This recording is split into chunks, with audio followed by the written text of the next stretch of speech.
Important update about YouTube playlists. Hey everyone. We've received many messages asking why our YouTube playlists aren't showing up. Do we create YouTube playlists? Yes, we absolutely do. So why can't you see them? Honestly, we're not sure. We've been in contact with YouTube support for several months now, but we still haven't received a clear answer or solution. After much discussion, our team has decided to take matters into our own hands. We believe the issue might be related to the number of playlists we've created on a single channel, possibly too many. Our solution? We're launching 2 additional YouTube channels, giving us a total of 3. This way, we can organize our audiobooks better and avoid the playlist visibility issue in the future. This change only affects our YouTube audience. If you're a patron supporter, you can still access all our audiobooks by visiting the collection menu on Patreon. Thanks so much for your time and continued support. Happy listening. Each time, they reflected the distorted expression of the citizens below the fortress and the pale face of the soldiers on the fortress. Near the tightly shut city gate, warm corpses lay scattered in pool of blood. Some critically wounded individuals who hadn't quite died yet were letting out mournful screams there. But no one paid attention to their desperate pleas for help. Both sides were completely ignited by the raging killing intent fueled by blood and fire. Outside the brightly lit royal palace hall, men and women from the noble district had gathered, awaiting the latest news. Every explosion sound transmitted from outside the fortress would make them tremble with fear. They discussed amongst themselves, voices overlapping. Damn it! Damn it! These damn lowlifes! How dare they do this? Isn't it because of what happened 2 days ago? Just disperse them, why order to shoot and kill people? Sigh. Those lowlifes actually dared to gather and surround the outside of the fortress, demanding the return of their confiscated transponder snails and a 50% reduction in taxes. They are simply audacious. What's wrong with the king ordering the killing of 2 leaders? The problem now is, why do these lowlifes have weapons? Meanwhile, inside the royal palace main hall, Skurabvi sat on the throne, gritting his teeth as he listened to the sound of gunfire outside. Below the steps, 13 high-ranking nobility, including dukes and marquises, were also discussing in low voices with worried faces. I wonder how long the city gate can hold out. I just hope it can last until the world government's reinforcements arrive. But the source of this matter is that we didn't follow the world government's suggestion. They will have trouble even if they come. You also said it was a suggestion. The heavenly tribute reform and the adjustment of taxes in various countries, such a major matter must be passed at the next reverie to become explicit law. We haven't violated the law. Do you think the world government will reason with us? These fragmented whispers made Skurabvi on the throne extremely angry. He immediately slammed the armrest of the throne. All of you, shut up. Look at yourselves. Where is the spirit of nobility? Those lowlifes only have a few broken guns in their hands, while we have 23 cannons on the fortress wall, and the city gate is solid iron that requires mechanisms to open. What is there to fear? At this moment, the king regretted not buying some heavy machine guns earlier because he thought the price was too high. Otherwise, he could have just taken them out and cleared those hateful lowlifes who dared to rebel. After killing them all, he could just spend some money to buy back a batch of slaves. Although the slave trade in the major seas suffered an unprecedented huge blow due to last year's reverie, as the saying goes, where there is demand, there is trade. This extremely ancient industry cannot truly disappear. Suddenly, just as his voice fell, the very next second, a thunderous loud noise transformed into a mighty sound wave, surging into the main hall through layers of thick walls. What happened? Skurabvi suddenly stood up. The dukes and marquises below also turned their heads in panic, watching a guard rush in. Your Majesty. The city gate is broken. The guard knelt on the ground, shouting in a trembling voice. No, impossible. Hearing such bad news, the king felt his vision blur, and his entire body swayed back and forth. At the same time, the dense battle cries outside seemed to grow louder and louder. But even more jarring were the screams of the noblemen and women outside the main hall, like chickens whose neck had been wrung. Everyone was pushing and shoving, scattering and fleeing. Even if someone fell to the ground and screamed in pain, others would just step over them. Your Majesty, let's leave quickly. An old duke with graying hair quickly urged, also waking up Skurabvi on the platform. Ah, yes, let's hurry to the port. Just at this critical moment, a purr sound rang out. This was like pressing a time-stop button, causing everyone in the main hall to stop their footsteps. The king, who had just run down the steps, was overjoyed and quickly took out his transponder snail from his pocket. Hello, can you hear me, King Skurab? Yes. Are you people from the world government? Are you the Marines? Where are you now? We are police officers from the Ministry of Police Affairs. We have already arrived above the kingdom. Because of the chaos outside, for your safety, we suggest you don't run around. Just wait in the royal palace. The transponder snail turned into a terrifying appearance with fangs all over its mouth, issuing instructions in a hoarse, impolite attitude. But at this time, he had become the hope of the king and the dukes and marquises. No one paid attention to such a rude attitude. Good, good, good, this king won't go out, definitely won't go out. Scarabvy nodded repeatedly, his face full of the smile of surviving a calamity. Although he wasn't clear why it was the police instead of the Marines who came, as long as the other party was from the world government, it was fine. Above the royal palace, under the night sky filled with the Milky Way and the bright moon, a large black shadow silently appeared there. Suddenly, several small black dots leaped out from the large black shadow, scattering rapidly towards the surroundings of the kingdom. Immediately after, the former also began to descend slowly. Kill these king's lackeys. Overthrow the nobility. We are the Revolutionary Army. Thousands of young and strong men wearing patched clothing fought together with a group of soldiers in white uniforms, using firearms, blades, and even iron forks and clubs in their hands. The battlefield where the two sides clashed centered around the broken city gate, forming a fan-shaped area several miles wide, and it was constantly spreading outwards. On the fortress, below the fortress, everywhere was filled with screams, gunshots, and the sound of flesh and blood being torn apart. Bang! Bang! Bang! At this moment, streaks of black shadow descending from the sky heavily landed on the ground. The surging energy they generated spread in all directions, and everyone affected fell down like wheat blown by the wind. At the same time, the overly obvious commotion and the rising smoke and dust also attracted the citizens and soldiers who were fighting nearby. Police enforcement. Stop immediately. A loud shout rang out from the smoke and dust. But in this bloodbath of life and death, how many people would truly dare to stop first just because of a shout? Clearly, the person who spoke didn't think that talking alone could solve the matter. The next moment, with the whistling sound, long, dark green objects shot out from the smoke and dust that had not yet dispersed. Their speed was so fast that in the eyes of many, they were merely fleeting green shadows. The target person was wrapped up before they could even react. Ah, what is this thing? Let go of me. When they reacted, they all screamed in panic, and at the same time, they struggled desperately with their bodies, trying to break free from these sticky things with their strength. So noisy from the mostly dissipated smoke and dust, a blond giant with a height of 2 meters and 5 centimeters strode out, appearing before everyone's eyes. This person's hands were empty. A custom-made green uniform was paired with a dark green coat. The surface of his black high boots reflected streaks of moonlight, making crisp sounds as he stepped on the blood-stained ground. With his dissatisfied complaint, the dark green sticky things wrapped around the people, like living slimes, sealed their mouths by going up their necks. I am Gasperty, a constabulary police superintendent under the world government's Ministry of Police Affairs. Remember this name firmly, because I don't have a very good temper. With that, his raised right arm turned into a mass of green soft sugar, and in the blink of an eye, it hardened with a swish, turning into a sharp green blade shimmering with cold light. Gasperty had not been in a good mood recently. If it weren't for the strict order from the Ministry of Police Affairs that under the premise of no life-threatening danger to oneself, even if the opponent is a criminal, killing is absolutely not allowed easily, he would have really wanted to directly pierce the bodies of these trash. He was clearly doing well as a Marine in the G0 branch below Rivers Mountain, but he was transferred to this Ministry of Police Affairs by a single order to be some police officer.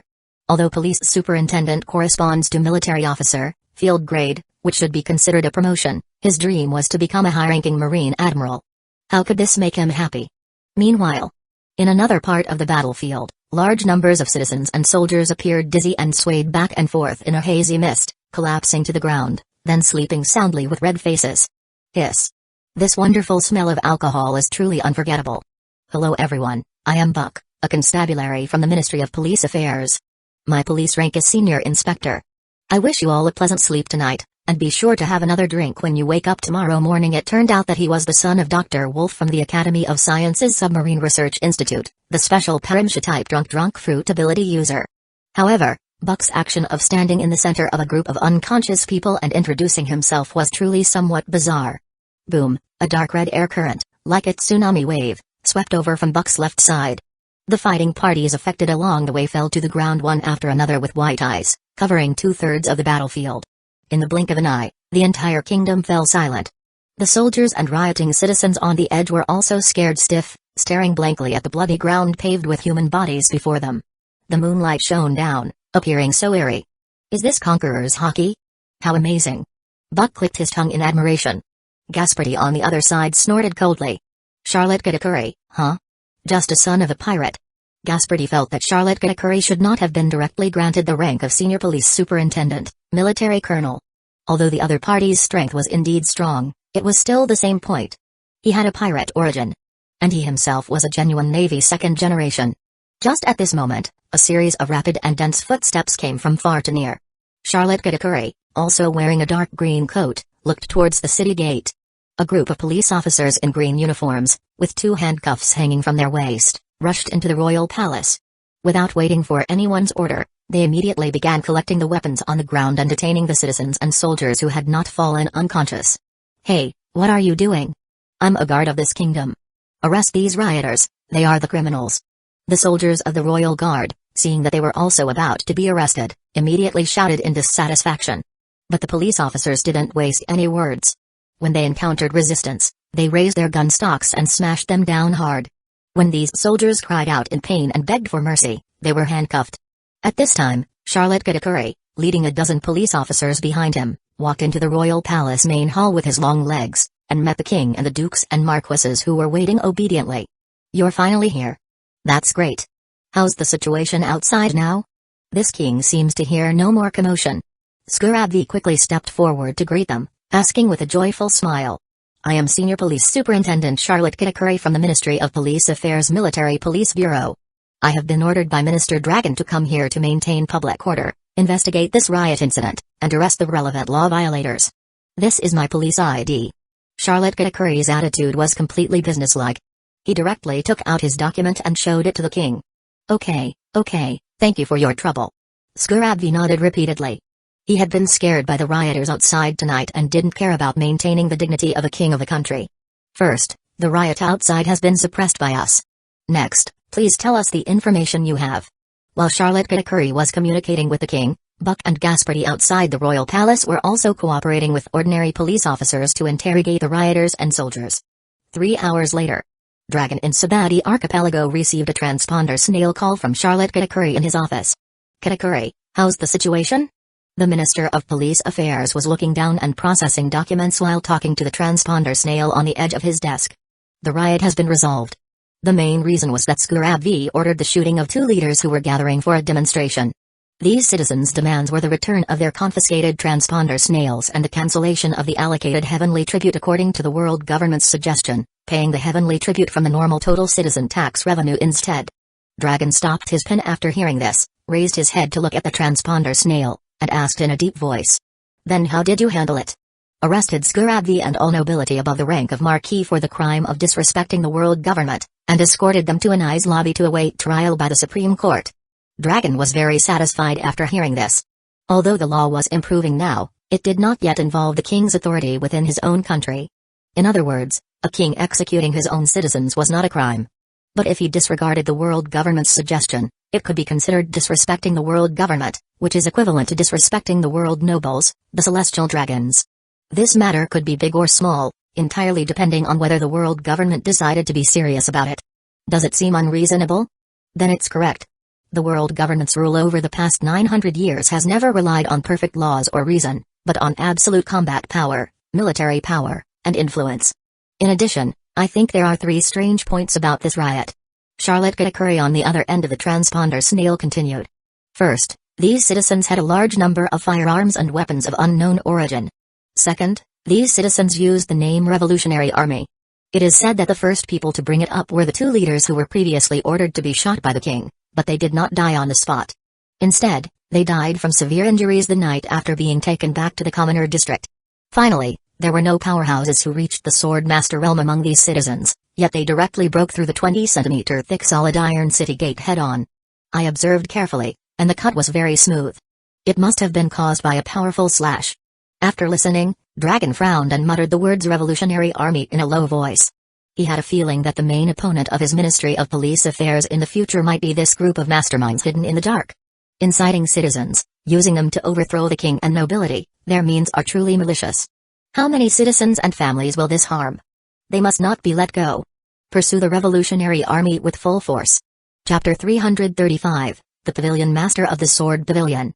Perhaps, there really is such a thing as fate in this world. the Revolutionary Army ultimately appeared. Perhaps, they are the challenge that the world government must face. It's just that on this timeline, the first to be challenged is precisely the founder of the Revolutionary Army on another timeline. Monkey D. Dragon.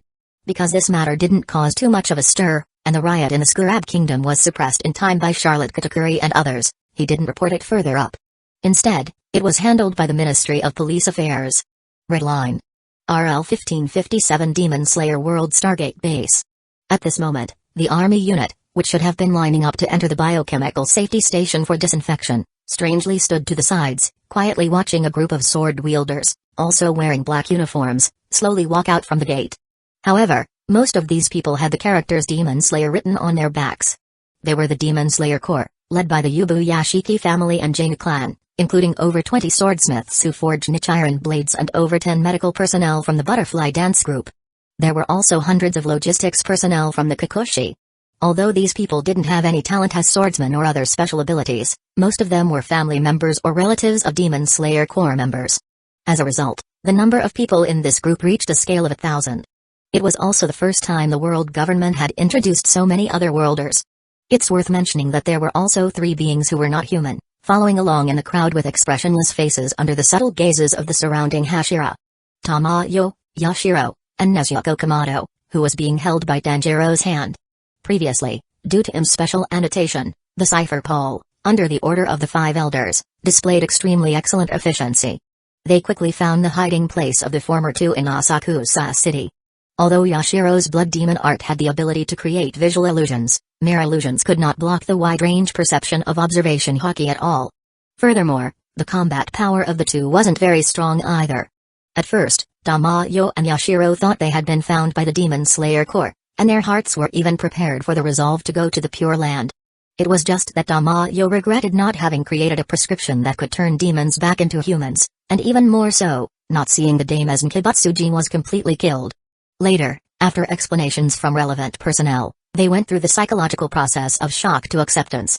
However, regarding the matter of Ms. Nkibutsuji not being eliminated but being captured alive by the world government, Tamayo felt both understanding and a sense of sadness and conflict in her heart. She could understand the incredibly high research value that Mizn himself possessed. After all, even the medicine she wanted to research to turn demons into humans actually required Mizn's blood for support. The sadness lay in the fact that she had always wanted to completely kill Mizn to avenge her husband and child from hundreds of years ago. Although she had killed her husband and child with her own hands, Tamayo felt that it was because she had been turned into a demon by Mizn, causing her to lose her human sanity. Moreover, she had already decided that if Mizn truly died one day, then for the human blood she had stained her hands with back then, she was willing to die with him as atonement. But now, it seemed she couldn't see the day Mizn would die. At the same time, the atmosphere of the nearly 1,000-strong Demon Slayer Corps team was particularly oppressive and serious at this moment. Even the usually lively love Hashira Mitsuri Kanraji, the optimistic flame Hashira Kyojiro Rengoku, the cheerful sound Hashiro Tenjin Yuzui, and the gentle insect Hashira Shinobukacho had no smile on their faces. This was not strange. Because they had personally seen the terrifying scene under the green of the Aokigahara forest, where a large area was dyed black. It was an army of tens of thousands of black-clothed troops. Their range of activity was constantly expanding, and their scale of numbers was continuously increasing.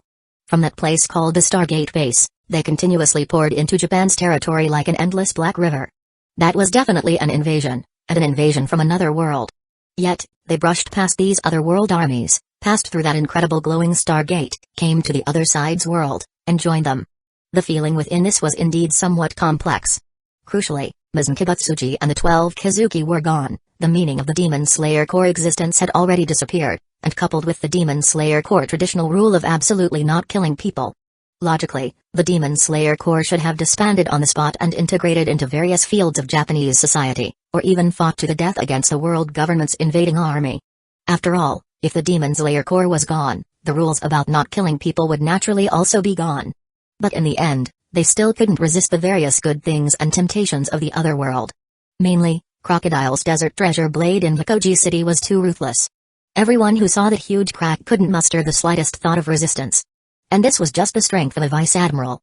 Such terrifying means, like a natural disaster, honestly, were truly longed for. Perhaps, upon arriving in the world government's world, they would also have a chance to possess them. In the following time, The members of the Demon Slayer Corps sped across the Scarlet Land in 24 buses, kicking up rolling scarlet dust as they passed through zone after zone of different seasons. Their extremely astonished expression did not subside until they reached the edge of the red line. It was truly astonishing to have just passed through a place where spring flowers were blooming, only to encounter an autumn environment with red maple leaves filling the sky in the blink of an eye, and then the long convoy plunged into a cold zone with snow flying across the sky. This process felt like being in a dreamlike fairy tale for these people from the Demon Slayer world. And as soon as they got off the buses, they quickly discovered that they seemed to have arrived at the end of the land. That straight red edge had no railings or walls, and they could see the drifting clouds and mist in the distance at a glance. Even more astonishingly, beyond the edge of the red line, 2 enormously huge, sailboat-style blue warships were moored. But the problem was, how could they be there? Outside that edge, wasn't it supposed to be empty midair? Wow! When the members of the Demon Slayer Corps lined up to board the ship according to instructions, they finally successively saw the scene on both sides of the warship. The ship was actually suspended in the empty air, immediately causing successive gasps of surprise. This. Even the always arrogant Wind Hashira Sanmai Shinazugawa was full of shock at this moment. On this day, he could be considered to have completely opened his perspective. This made him look forward to his future in the world government more. You must be Mr. Kageya Yubuyashiki, the Yubuyashiki family head and Oyakata-sama of the Demon Slayer Corps. I am Fukurekaju, the first Sea Kage of the Sea Ninja Village under the world government. We will be escorting everyone to Wano Island next. As the higher-ups of the Demon Slayer Corps, the first group, just walked onto the deck. They saw a bald man with an extremely long head and earlobes, wearing a blue divine robe, come forward to greet them. Behind him were former members of the Mimowarigmi such as Daikaku, Hanzo, and Saratobi. Everyone wore black vests and iron forehead protectors engraved with the 5-yen cross symbol. See Ninja Village? Ninja. As soon as Fukurekaju finished speaking, the gazes of the people on the Demon Slayer Corps side glanced towards Sound Hashiro Tenjin Yuzui and his 3 beautiful wives who were also ninjas. So strong. Jamai Himejima, who was blind, could feel the powerful aura on Fukurekaju more clearly. This was not strange, as the latter was not only proficient in life return but had also immersed himself in armament hockey and observation hockey for over a decade. Even if his strength was not as strong as Cypherpol 9 agent Captain Lucci, he was still quite a bit stronger than the strongest Stone Hashira of the Demon Slayer Corps. Fukurekaju is truly a name full of happiness. I am Kageya Yubuyashiki. Please give me your guidance.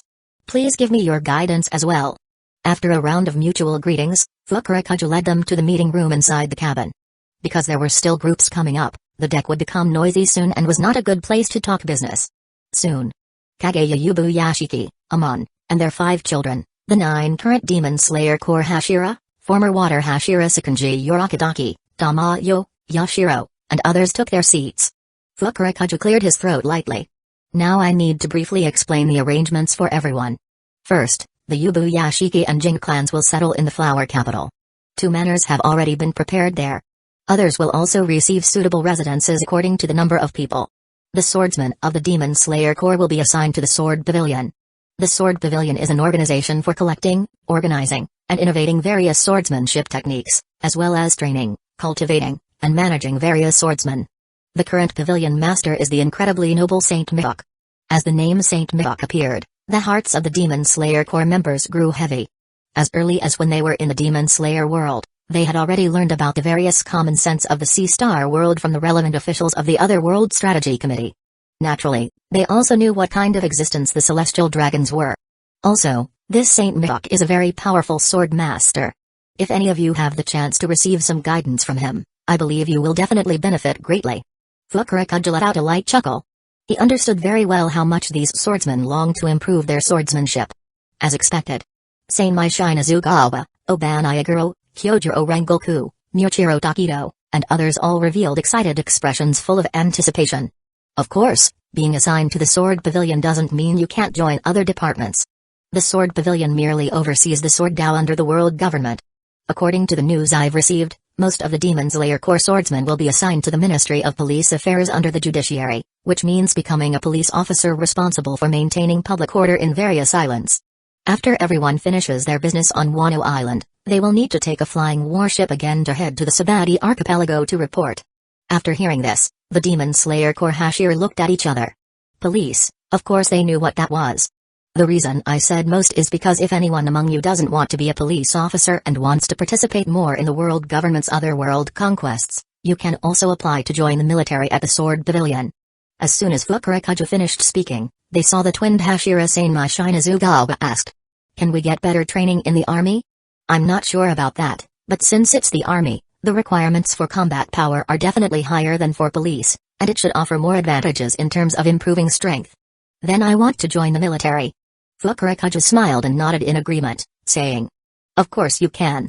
Afterwards, they saw his gaze turn to the other side, and he said with a smile. As fellow ninjas, you will naturally join the Sea Ninja village. No problem. Tenjin Yuzui had already thought of this and naturally had no opinion. Moreover, he was actually very much looking forward to it, because in the Demon Slayer world, the inheritance of ninjas was almost extinct. Even their Yuzui family only had the 4 of them left as the sole descendants. Of course, from another perspective, when they came to the Sea Star world, the ninjas of the Demon Slayer world could be considered completely gone. But what Tenjin Yuzui didn't know was that Fukurokawa, this first Sea Kage, was also very much looking forward to their joining. Because the ninjas on Wano Island, formerly Wano Country, its country name has now been cancelled, really didn't have any secret techniques worth mentioning. Basically, it was just martial arts, swordsmanship, and shuriken jutsu. In terms of variety, Yuzui's side could not only cultivate various ninja beasts possessing high intelligence but also manufacture various ninja tools and mechanisms and poisons, and even had secret methods to make the body possess extremely strong poison resistance. Coupled with the Demon Slayer core inherent breathing style, swordsmanship, niche iron blade, and the secret method gunpowder used for manufacturing exploding blades. For the current Sea Ninja village, this was simply a super gift package. From now on, these sea ninjas of theirs finally felt like true extraordinary ninjas. At this moment, Damayo suddenly spoke, asking. Excuse me, do we also have to live in that flower capital? Miss Damayo, you and Miss Shinobukacho will be arranged to go to the medical academy of the Drum Kingdom, but the world government feels the 2 of you should also have a residence of your own, even if you don't go back often. Fukurokawa answered truthfully. Then can you find us a relatively secluded place? I don't really like overly lively places. Everyone present naturally understood Damayo's thoughts. Although she and Yashiro could already control their bloodthirst and drinking a small amount of human blood could ensure basic activity. But after all, they were still demons, not humans, and there was still potential danger. Miss Damayo, who thinks of everyone, is still so beautiful. Yashiro looked at Damayo beside him, incredibly excited in his heart, but on the surface maintained calmness. Fukurokawa nodded. Of course you can. At that time, I will arrange for someone to accompany the 2 of you to walk around the island. Excuse me, is there also traditional Chinese medicine doctor here? Shinobukacho asked softly and gently. Yes, as far as I know, the medical academy has a Dr. Nikan from the Flower Country. The traditional Chinese medicine doctors in the Flower Country are quite famous. The medical legends of our Wano Island originate from traditional Chinese medicine doctor. That's great. After hearing this, Shinobukacho revealed the gentle smile unique to Eastern beauties. Immediately after, Fukurokawa's gaze turned to the other side again. Mr. Kageyubu Yashiki and this Mr. Jamai Himejima, in a few days when Miss Damayo goes to the Drum Kingdom, the 2 of you also need to go together to receive medical treatment at the medical academy. Okay, I will follow your arrangements, but can I also bring Kiriya? As my only son, his body should also be affected by the curse. Kageyubu Yashiki earnestly requested. Of course you can. At that time, you can also bring your family members. At this moment, Fukurokawa made a gesture of sudden realization, as if he remembered something. Oh, right, the Biochemical Research Institute also asked me to greet everyone in advance. They are very interested in the special constitutions you possess, so later they will need to extract some blood from everyone. This made Mitsuri Kanraji, Obanayaguro, Sakanji Yorakadaki, and these people with special constitutions look at each other with some unease, but no one said anything to refuse. Because what Fukurokawa said, although the tone was very polite, the words were not a request, but the attitude of a notification. My poison resistance physique was obtained through a secret medicinal bath, is that also needed? Tenjin Yuzui asked. Yes, it is needed. For the Biochemical Research Institute, your poison-resistant blood also has research value, I understand. At this moment, Stone Hashira Jamai Himejima also asked. What about me?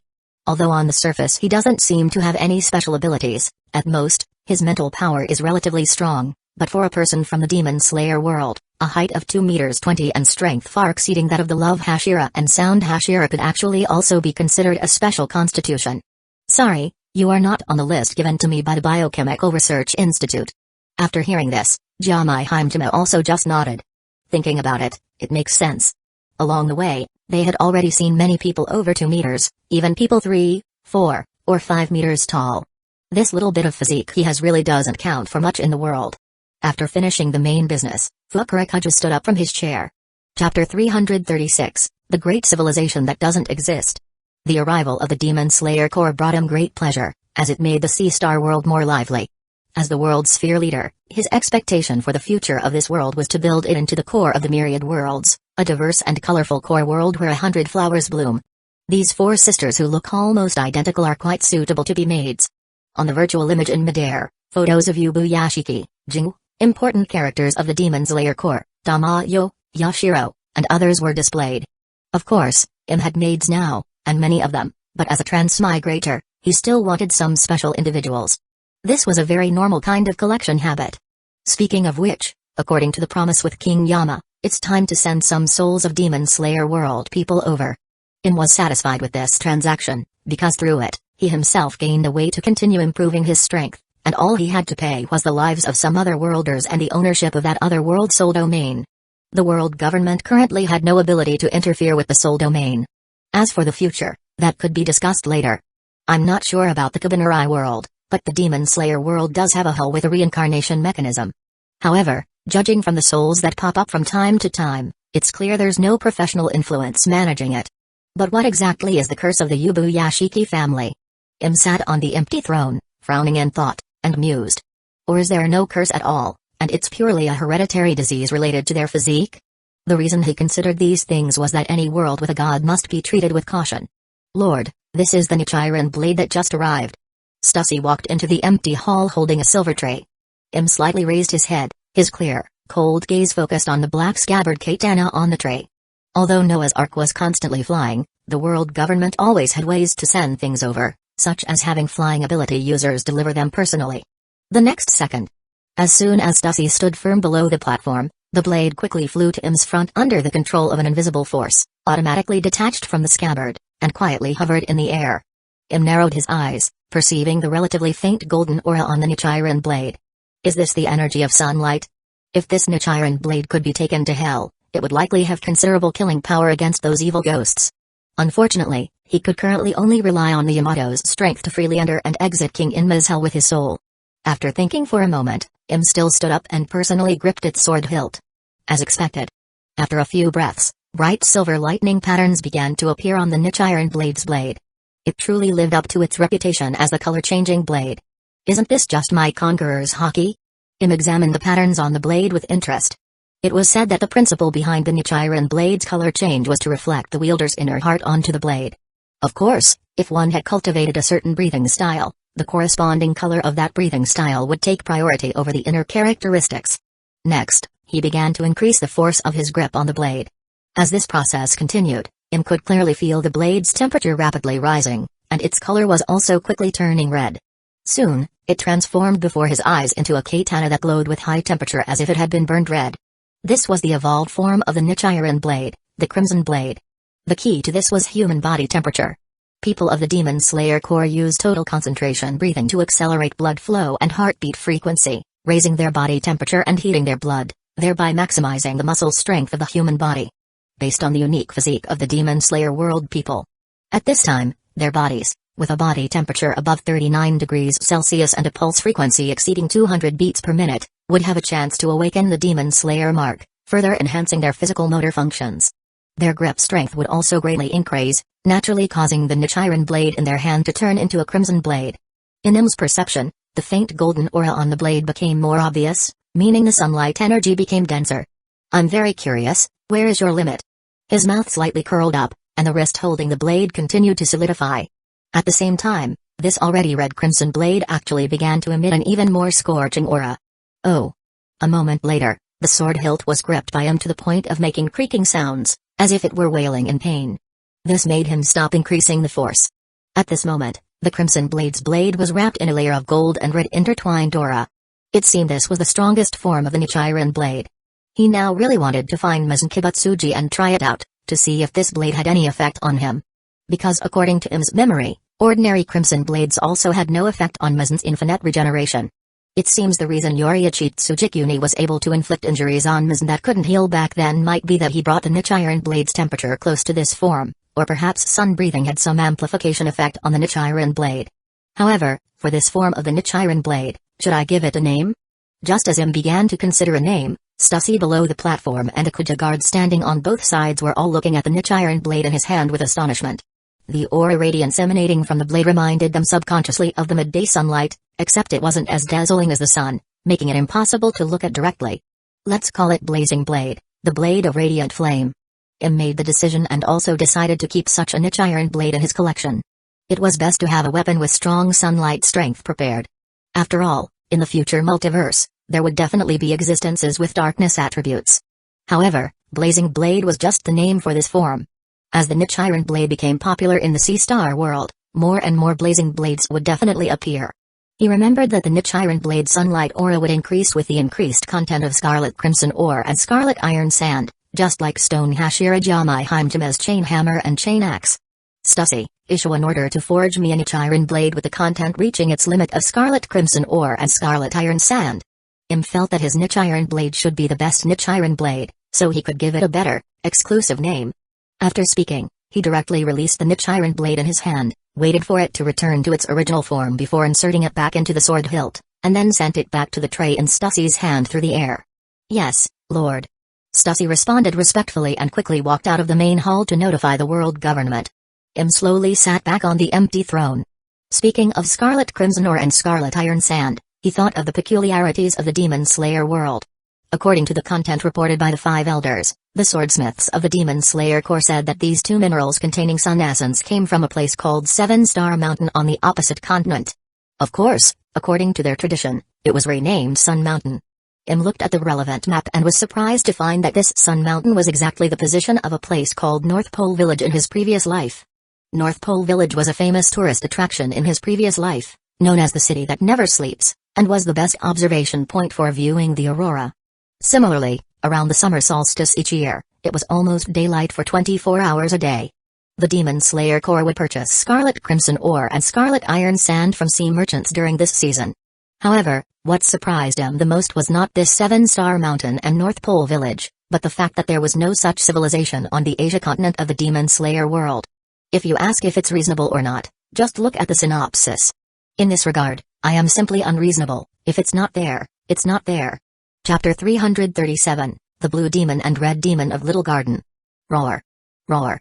Roar. Clusters of crimson mushroom clouds rose into the sky, turning from red to gray, then from gray to black, transforming into rolling thick smoke mixed with a large amount of sparks that shot straight into the clouds. The entire land violently shook with the erupting volcano at its center. Surging magma turned into rivers pouring out of the mountain pass, devouring all the rocks, mountains, and forests along the way.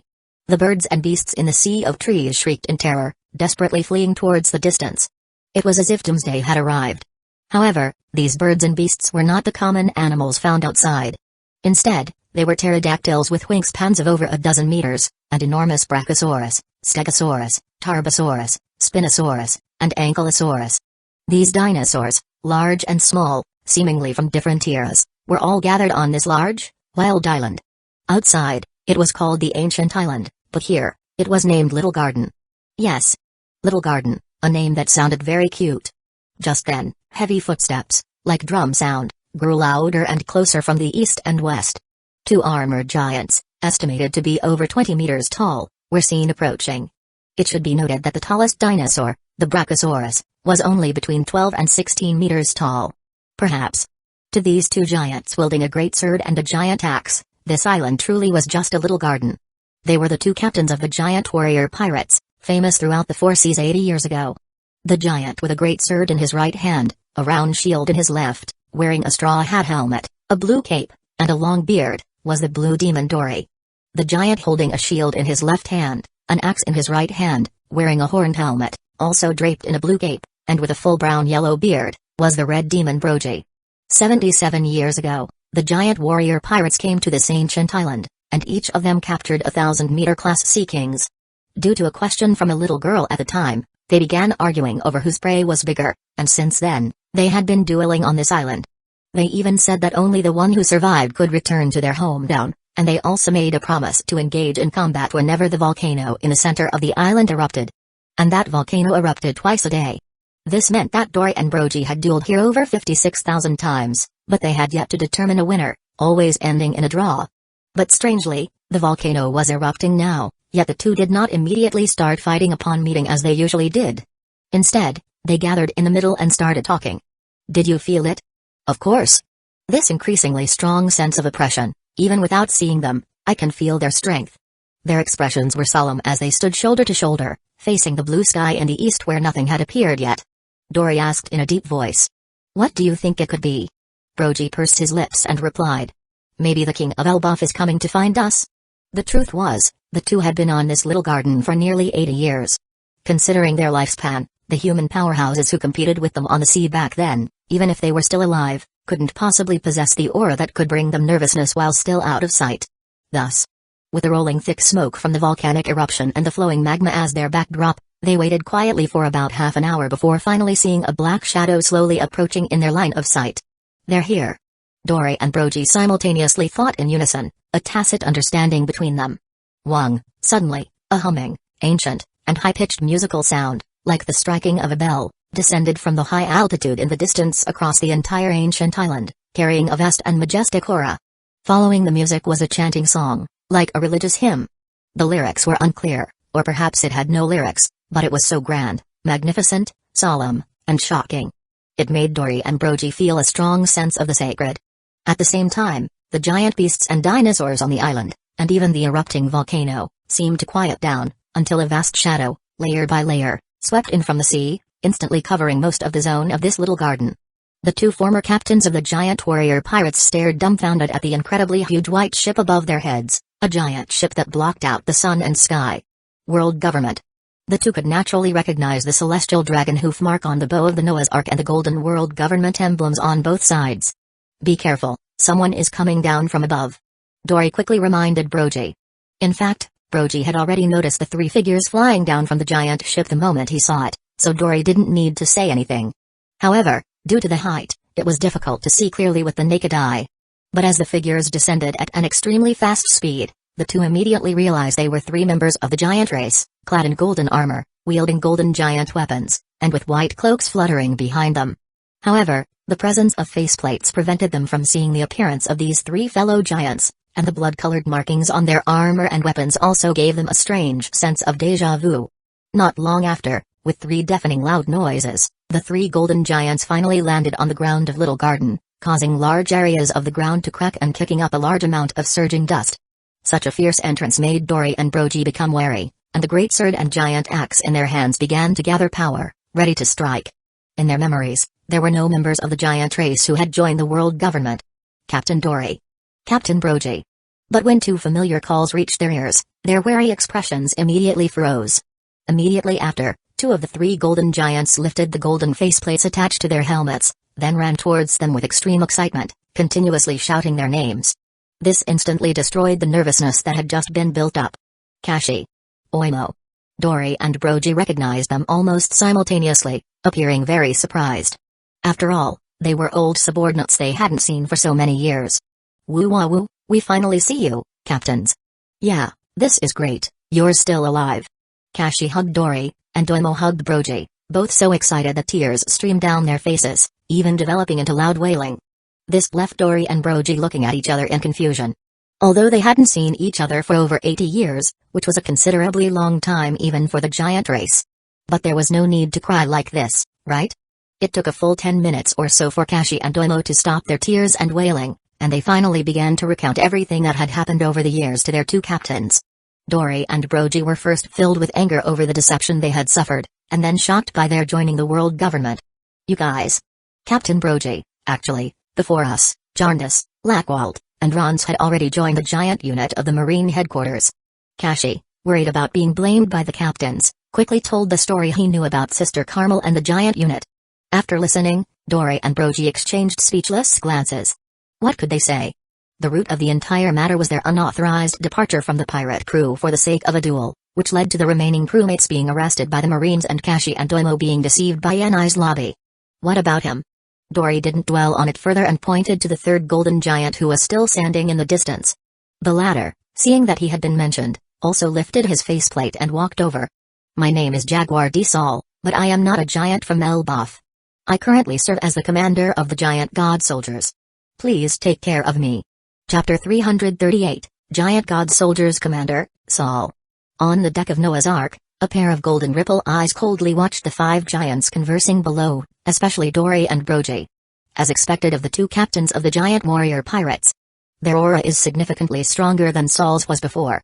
It's important to note that Sol was a vice admiral who had undergone many years of training at Marine headquarters.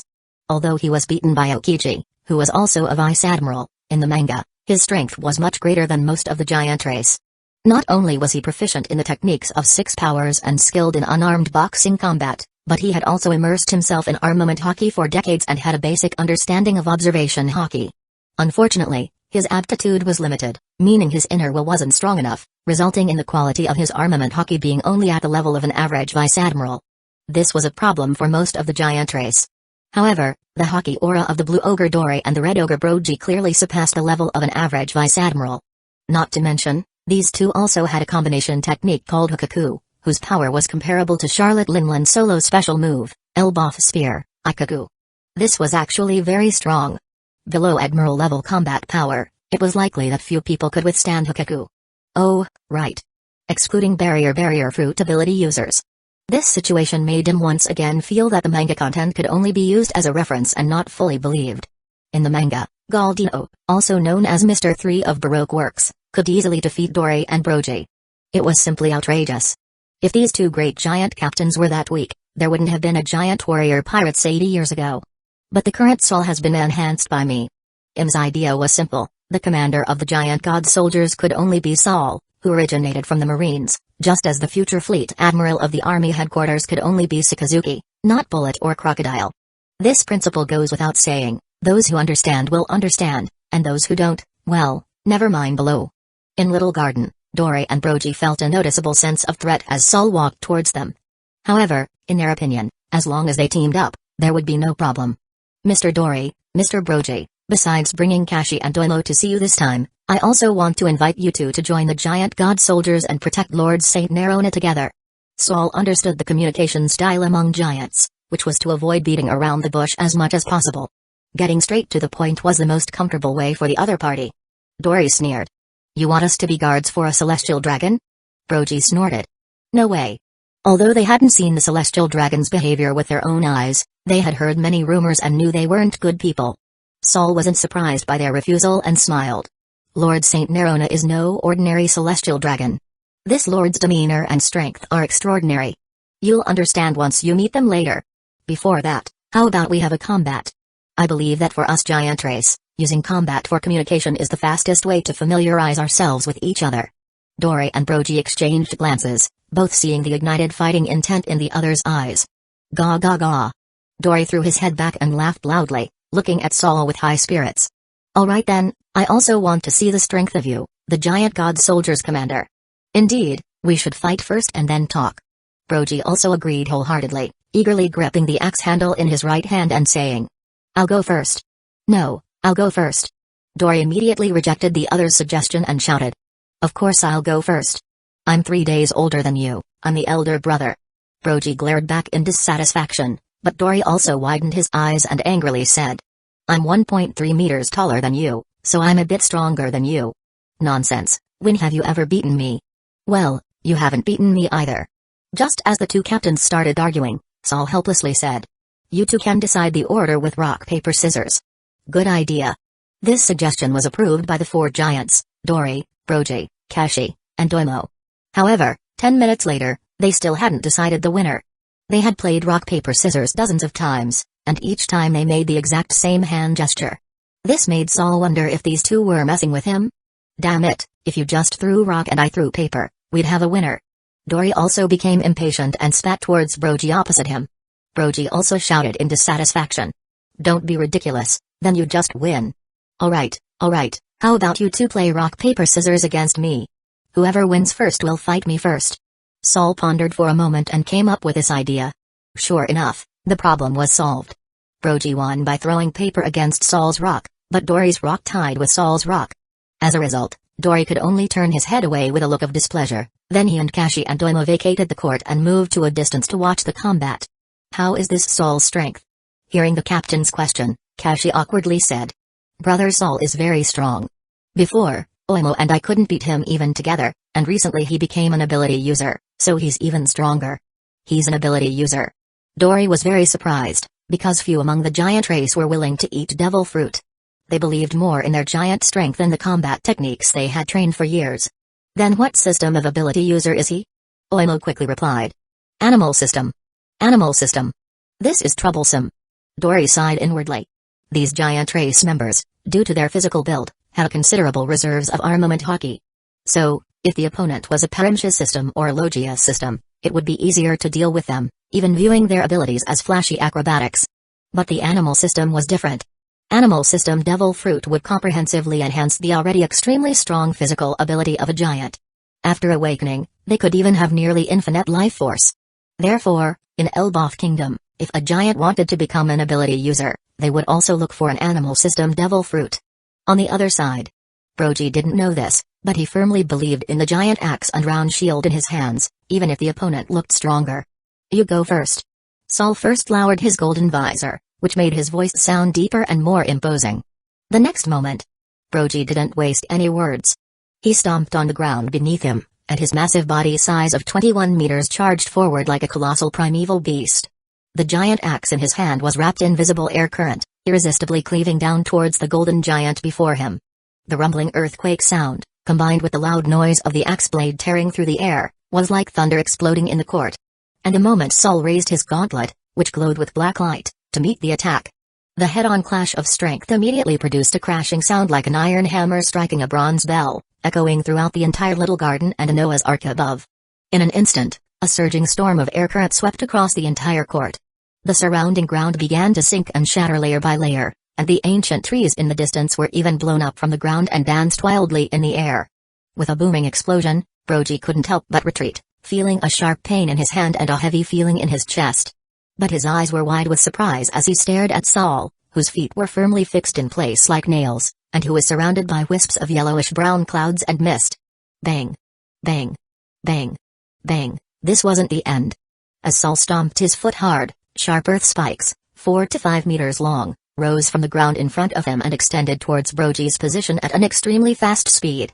Didn't you say he was animal system? Seeing this scene from a distance, Dory immediately turned his head and roared at Kashi.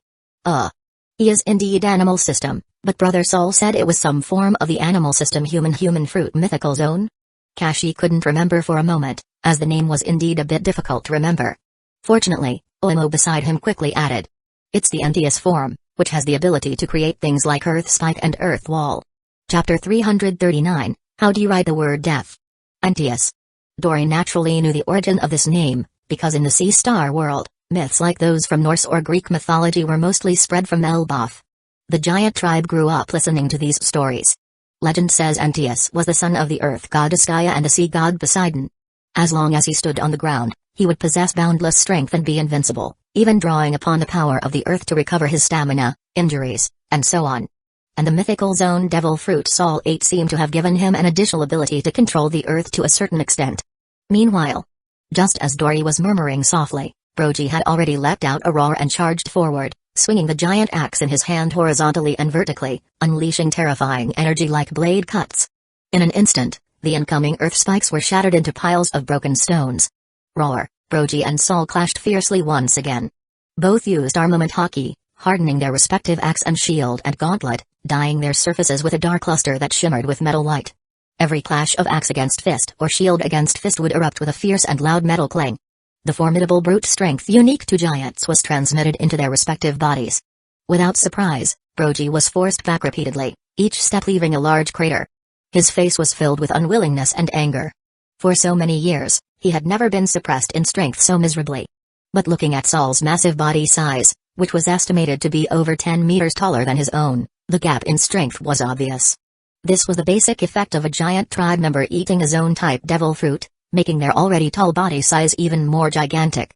Saul, however, pressed his advantage relentlessly, before Brogy could get a firm footing. His King Kong-like figure pushed forward, squeezing out a dense energy shield, carrying an incredibly fierce aura as he closed in on the latter. His gold-covered arms struck out like raging grenades fired from a barrel. Earthy yellow energy tore through the air and surged violently. The air was like a pot of boiling hot water, roaring, churning, and suddenly exploding into circles of water spray like white mist. Brogy had no choice but to block with the round shield on his left arm. A loud noise rang out, reaching the sky. The fierce beasts and dinosaurs on the entire island were terrified, lying prone on the ground, not daring to make the slightest move. Terrifying strength was transmitted to Brogy's body. His body leaned back, like a giant plow, dragging two astonishing gouges several meters deep and hundreds of meters long on the ground, his expression flushed red with blood. Strong enough. Again. A red ogre was indeed a red ogre. Repeated setbacks completely ignited the fierce aura in Brogy's heart. Under his killing intent, a reddish mist even emanated from his body surface. Bang bang bang, violent booming strikes tremor the entire little garden.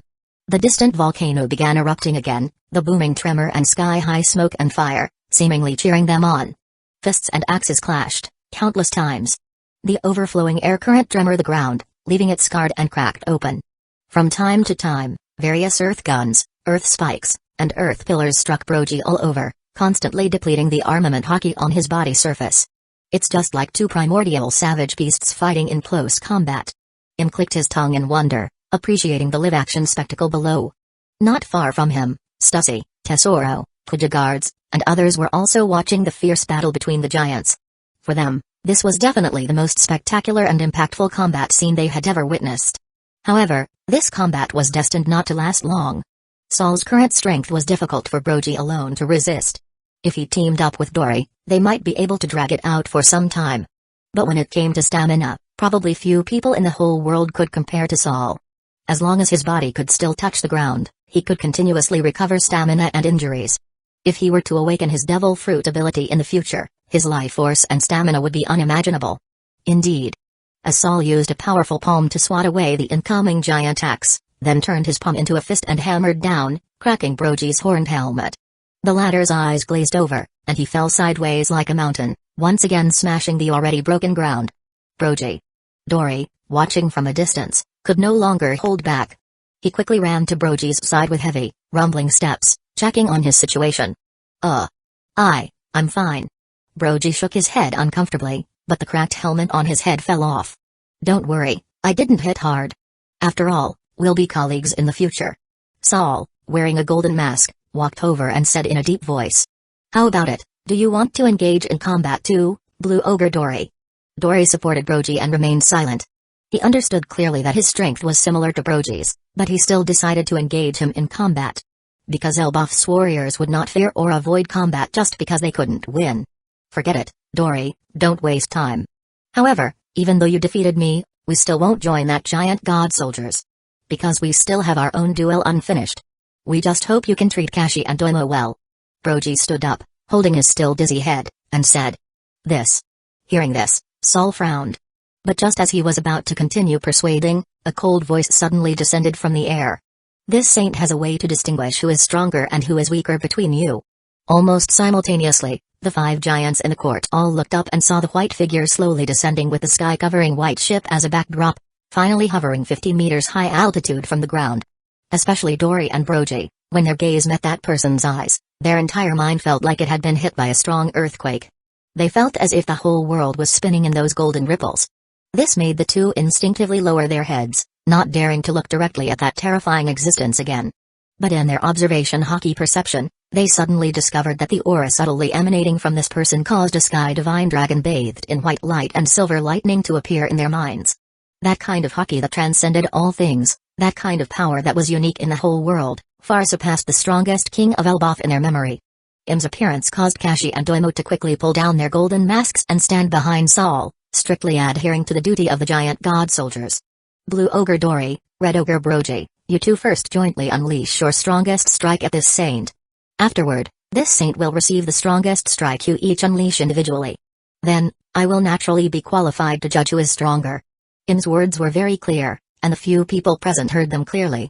However, while he said it lightly, it was quite astonishing to the two individuals involved. First of all, How did he know that we have a combination technique? You must understand that technique was the ultimate secret technique created through the rapport cultivated during nearly 80 years of duel. Former crewmates like Kashi and Doimo couldn't possibly know. Also, since the other party knows, how dare he say he will receive this technique? Chapter 340, Heading to Skypia. You three head back first. Im issued the order to the three of Saul. Yes. Saul bowed in agreement, stomped hard on the shattered ground, and took the lead, rushing towards the Noah's Ark overhead. Along the way, he occasionally stepped on the void to continue gaining momentum. Kashi and Doimo similarly employed moonwalk and followed closely behind. For people whose physique hasn't reached the required level, the difficulty of mastering 6 powers, this kind of martial arts, is very high. However, for those whose physique is already very strong, it's really just a process of familiarizing themselves with the techniques. The three of them were like golden rockets shooting straight into the clouds, and also like fighter jets dancing in the air. While trailing long golden after images, they continuously produce deafening sonic boom sounds. Just this kind of flying commotion, if placed in worlds similar to Kabanrai World and Demon Slayer World, wouldn't even need to deliberately launch any attacks. Just by taking a stroll in the air within a city, it would be enough to shatter large areas of buildings and glass, and even shake to death nearby humans. Let's go to the seaside. This saint likes this island very much and doesn't want to destroy it. After speaking, M didn't care whether they agreed or not, turned into a silver-white lightning, and flew away. Dory gazed into the sky and said with emotion, "Is this the celestial dragon that Kashi and the others spoke of? Very strong, so strong I don't even dare to meet his gaze." Broji sighed somewhat shamefully. "Are there also powerhouses like this among the celestial dragons? It's not strange, is it? After all, they have ruled this world for 900 years. But saying is one thing, the actions of the two of them were without hesitation. Striding with their agile long legs, they began running with large strides in the wild jungle. Along the way, whether prehistoric fierce beasts or savage Tyrannosaurus, the moment they saw them, they fled in panic, just like a flock of startled wild cats and dogs. When Dory and Broji arrived at the seaside, they immediately saw that white figure, with hands clasped behind his back, standing tall in the void where there was nothing, calmly looking down in their direction. Another ability user? Broji rubbed his slightly aching forehead and said in distress. "It's alright, even if he can fly, it's nothing. He said before that he would take our strongest strike," Dory said, while rubbing his palm on the sword hilt a few times. "Come on, let this saint witness the so-called Hikaku." A look of expectation appeared in his eyes. But after hearing this, Dory and Broji were very surprised. The former asked, "How did you know about Hikaku?" "The past, present, and future of this world are merely readings that can be browsed at any time." A light and airy sentence drifted with the wind and waves on the sea, swaying between the sky and the island. The ability to know the past and future sight. Dory and Broji understood it this way. Although they didn't have these special abilities of observation hockey, they had heard of them and understood a little. "Then, let's not waste any more words. Next, the two of us will join forces to unleash Hikaku towards you. Although you were the one who proposed it, we don't want to take advantage of you." Dory is a bit older and his personality is much more steady. Therefore, as the representative of the two, he stated their decision with head held high and chest puffed out. "On the way here just now, we have already discussed it. If you can truly do what you said, then we are willing to guard you for 50 years. During this time, even if we die in combat for you, we will have no regrets." In the eyes of the two, In was wagering his own life, so their side naturally also had to wager their lives for it to be considered fair. After hearing this, In nodded in satisfaction. "All right." As a superior, he greatly appreciated this kind of personality in Dory and Broji. Simple enough, easy to control, no need to worry about loyalty issues. Speaking of which, the giant tribe seem to be like this. It can be said that they are very useful subordinates. Then make your resolve. Dory and Broji stood side by side on the shore, their gazes shining brightly. The bones throughout their bodies crackled and popped in a series of loud noises, the muscles all over their bodies bulged, and powerful blue and red aura gradually emitted from their bodies. Taste the strongest spear of the giant tribe in the legend of Elbaf. They saw the two let out long roars and fierce shouts, suddenly took a step forward, and the entire ground seemed to tremble slightly. The great sword and giant axe held in their hands struck forward with full strength. In an instant, the void seemed to have fierce tigers roaring within it. The blue-green shockwave and the crimson shockwave, while sweeping across the sea surface, forcefully pushed out horizontally long wave channels surging outwards on both sides. Finally, they merged into one halfway, and their power reached its peak. The entire sea surface seemed about to be split in two by it. Roar, however, this seemingly earth-shattering giant spear, About 20 meters away from him, encountered a wall of invisible and colorless chi. A large amount of blue-red mixed energy exploded like thick waves, and gale began surging violently on the sea. But no matter how fierce this explosive shockwave was, it simply had no way against the chi wall before it, just like an invisible absolute barrier standing there horizontally. This scene stunned Dory and Brogy behind them, and also caused the people on the Noah's Ark to be so horrified they couldn't control themselves.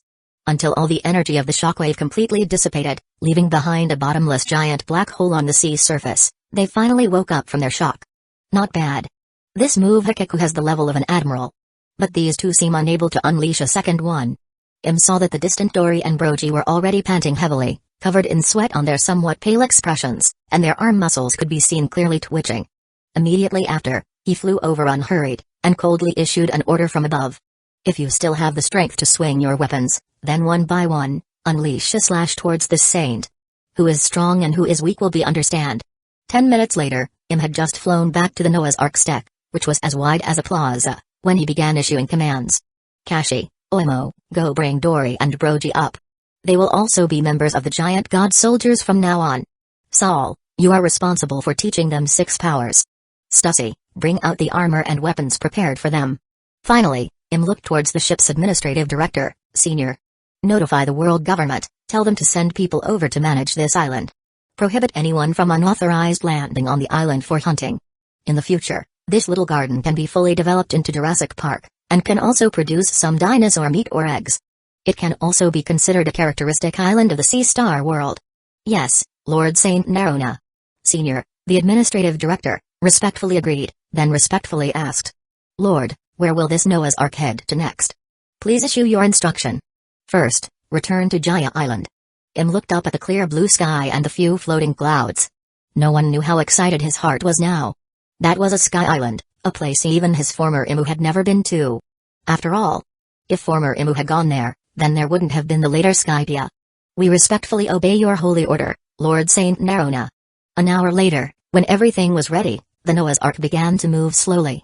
A moment later, the brilliant sunlight shone down again. However, on this ancient island, there were no longer any giants dueling, and naturally it was no longer anyone's little garden. But Im gave it a new name. Jurassic Island. Chapter 341, Conscription Order for Whitebeard. While Im was wandering around, fully enjoying the beautiful scenery of the Sea Star world, and even heading towards the legendary Sky Island, the world government, on the other hand, maintained a high level of intense work. The Stargate leading to the Demon Slayer world was still continuously sending out the army day and night, and the headquarters of the Other World Strategy Committee was bustling with activity. On the other side, the Foot Basin Chicken government, although they sent a working group to investigate the super sandstorm, they seemed hesitant to venture deep into the Okigahara forest. This left the Cypher Pol personnel, hidden in the dark corners of the forest, ready to act at any moment, feeling speechless and forced to hold back. They didn't understand. It's just a forest, and they don't even dare to enter? But they didn't know that these people were afraid of getting lost. When searching for suicide victims, they would tie ropes around their waists to each other before daring to walk even a few hundred meters inside. Moreover, the latter was busy providing aid to the affected cities and villages with the full strength of the country. Disaster relief was the main priority for this country recently. Thus, the world government and the Foot Basin Chicken government were temporarily at peace, with no actual armed conflicts occurring. It must be said that Crocodile's actions back then, although seemingly reckless, had quite a good effect from the current results. The various disturbances, big and small, caused by the investigators in various places were completely covered up by this natural disaster. On the Sea Star mainland side, the world government's official ship, escorted by marine warships, was active among the major seas and islands. For example, a lush green medium-sized island appeared in front of this official ship. This is Peach Blossom Spring Island in the New World Sea area. Recently, it has acquired a new name in the world government's records: Whitebeard Kingdom. As the World Economic Journal spread the news widely, many people now know that the world's strongest man, Whitebeard Edward Newgate, along with the entire Whitebeard Pirates members, accepted the world government's subordination and established their own country here. Regarding this matter, public opinion was naturally mixed. Some praised him for being sensible and understanding the situation, while others cursed him, asking what kind of powerhouse or man he was, completely disgracing the pirates. Of course, there were also the Big Mom pirates and the Beast pirates. But no matter what, the world government's prestige among the nobility and citizens of various countries soared again. After all, These great pirates would now be considered combat power mobilized by them.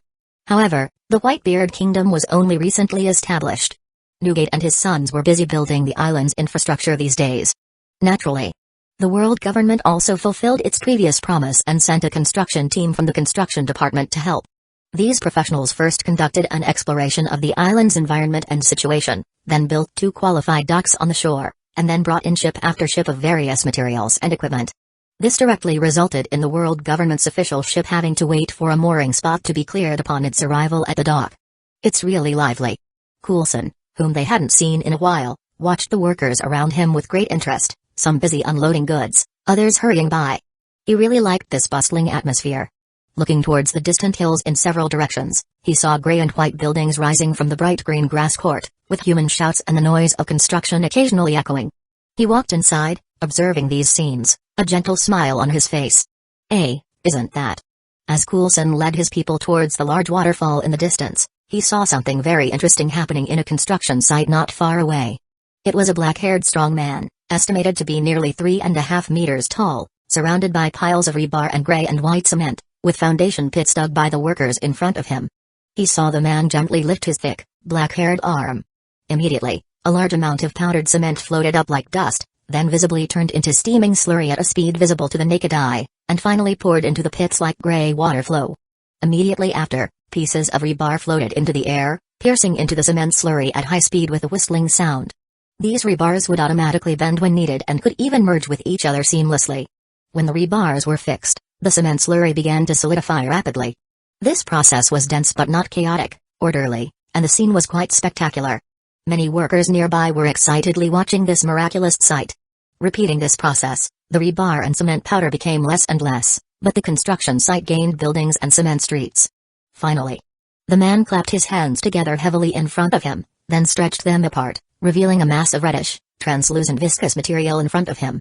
Immediately after, small pieces separated from it, automatically forming various shapes in the air, such as squares, circles, and triangles. During this process, the high temperature aura on their surface rapidly faded. As expected, it's glass. Suddenly, the large and small pieces of glass in the air began to shoot towards the newly built houses. Some flew inside the houses, which couldn't be seen clearly, but the glass outside precisely fit onto the doors and windows. It seems he has already familiarized himself with the ability of those 3 devil fruits. He's truly amazing.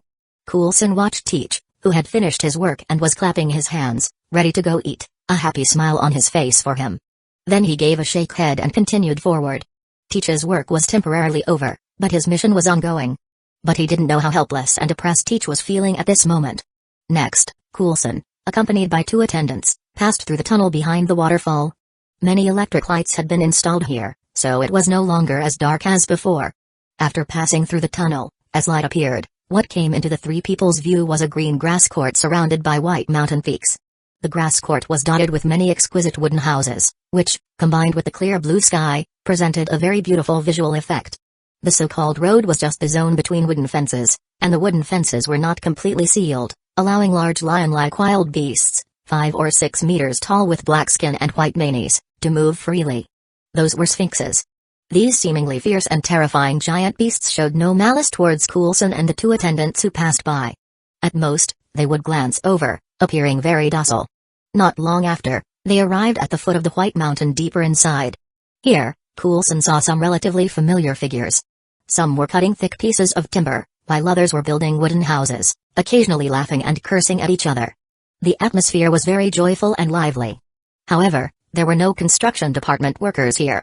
Because Whitebeard did not want to disrupt the tranquility within this valley, he specifically requested that cement buildings could only be constructed in the outer zone, and only appropriate wooden houses or wooden buildings could be built here. I am a senior director from the World Government Administrative Department. Excuse me, where is His Majesty Edward? Coulson asked softly as he approached the group. The Whitebeard Pirates members looked at each other, and then Marco, the former captain of the 1st Division, stepped forward and said with a smile. Old man is fishing by the lake under that calcite mountain. I'll take you there. Thank you very much, I appreciate the trouble. A few minutes later, Coulson finally met the giant like Edward Newgate, who was indeed sitting on a chair by the shore, holding a fishing rod and fishing. World government people, what do you need from this old man? The world's strongest man simply gazed calmly at the lake surface. His broken Murakami was placed on the grass court beside him.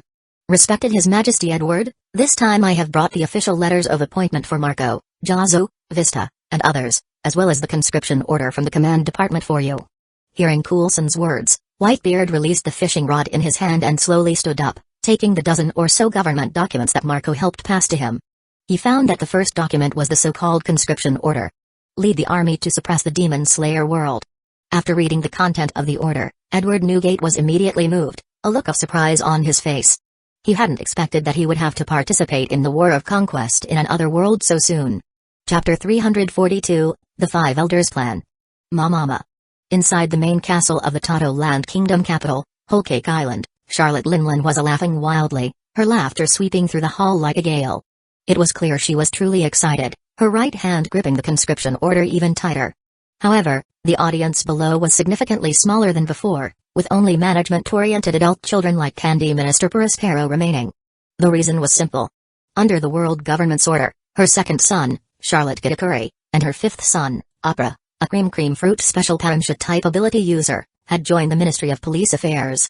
His twin brothers Daifaku and Oven, as well as her sixth son Compote, seventh son Cadenza, eighth son Cavilet, ninth son Gala, 10th son Cracker, and others had joined the army. Some other children had joined the Marines. It was worth mentioning that her eighth daughter, Brule, had already gone to Drum Kingdom to prepare for cosmetic treatment from Dr. Kira. Can I finally eat desserts from other worlds? It's truly exciting enough to drive me crazy. Big Mom grinned widely, becoming more excited the more she thought about it. Saliva began to drool from the corners of her mouth, a sight that scared the children below, making their faces turn pale.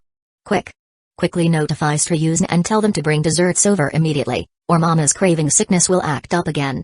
Prospero decisively shouted the order, simultaneously waving the candy cane staff in his right hand to create various colorful candies. For a moment, Tato Land was in chaos once more. Meanwhile, inside the giant skull on Onigashima, a burst of whirro wild laughter erupted, a fierce aura mixed with dark purple lightning sweeping across the entire area. Fortunately, there were few people left on the island, otherwise, who knew how many would have fainted on the spot. Conscription order. The world government has made a grand gesture. Kaido sat on the throne that seemed prepared for a demon king, holding a government document in one hand and a wine gourd in the other, laughing wildly with an alcohol scent all over him. Indeed. King, standing on the tatami, nodded in deep agreement. I, my brother, Big Mom, Whitebeard, Army General Black Rhino Ward, Okainu Sakazuki, Admiral Candidate Ghost Shark Bullet, Sand Crocodile, and 200,000 Army Elite. This lineup is truly unprecedentedly terrifying. The key opponent is an entire world, over 100 countries, with military strength reaching tens of millions. The moment Kaido thought of the magnificent war scene, he became incredibly excited, a hint of scarlet fighting intent appearing in his eyes. But I have a question. King asked doubtfully. Is the world on the other side really that strong enough to require deploying combat power of this scale? I don't know, we'll know after fighting one battle. Kaido tilted his head back and took a drink of alcohol. In his heart, he felt that when the time came, the world government would definitely reveal the situation of the another world to them in advance. Compared to that, this old man is more interested in knowing when that so-called Air Force headquarters will actually be established. Mentioning this, Kaido's mood turned sour. Those bastards said they had assigned him and King to the Air Force headquarters, but they hadn't even seen a shadow of it yet. He had completely become a commander without troops. Air Force. King was also quite concerned about this, saying, since it's a troops meant for combat in the air, then both officers and soldiers naturally must be people who can fly.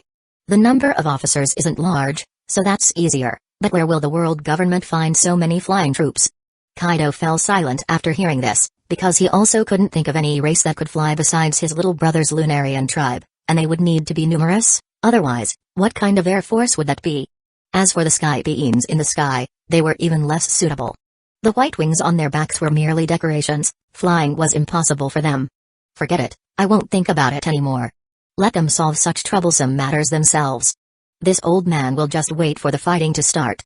Unfortunately, the conscription order clearly stated that the full-scale invasion would have to wait for over a month. This period was truly agonizing for Kaido. Holy Land Mary Ejos, inside the room of authority where the five elders gathered. The command department's conscription order has been sent out. Saint Jaga Ursha Saturn pushed up the glasses on his nose. His smooth bald head shone brightly under the crystal chandelier, but his expression was as serious as ever. Speaking of which, is it necessary to conscript Whitebeard and the others? A handsome uncle with golden hair and beard, wearing a sharp suit, looked at Saint Topman Warcurry doubtfully. Based on the intelligence gathered so far, the armies of the various countries in the Demon Slayer world were very weak in individual strength, relying mainly on bolt-action rifles and various small and medium-caliber cannons. The most noteworthy were the ironclad warships. The main purpose of the conscription is to let them personally experience the feeling of otherworld conquest. Saint Topman Warcurry slowly stated his ideas. Apart from Miznkibutsuji, there should be no one in this Demon Slayer world who can reach mid-level combatant.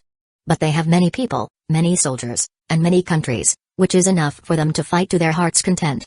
Once they have this experience, whether it's Kaido and the others or the army side, they will inevitably develop a stronger interest and motivation for future otherworld conquest. After hearing his words, the others understood. This was to use the Demon Slayer world to increase their own desire for war, thereby strengthening the overall cohesion. In this way, the previous internal conflicts were completely redirected towards external conflict. After this great war ends, people of pirate origin like Whitebeard, Big Mom, Kaido, and Ward will become more integrated into the world government's stance. Especially their mindset, it won't be as awkward as it is now. This point is very important. However, Saint Jaga Ursha Saturn raised an objection. You want these monsters to have a big fight in the Demon Slayer world, but this will definitely cause significant destruction. I remember our purpose is not destruction, but rule after conquest. Saint Topman Warcurry replied. If it were a world with few people like Kabanrai world, this wouldn't be suitable, of course. But the characteristics of this Demon Slayer world are that it has many people, billions of people, which is enough for them to cause trouble. What about the subsequent impact? For example, hatred? Saint Marcus Mars, standing beside them with his hands in his pocket, asked in a deep voice. This old man thinks that exchanging the hatred of one world for our own cohesion is worth it. If various rebellions do occur, they can serve as new training grounds. Our military and Cypher Paul can't just play with living dead, right?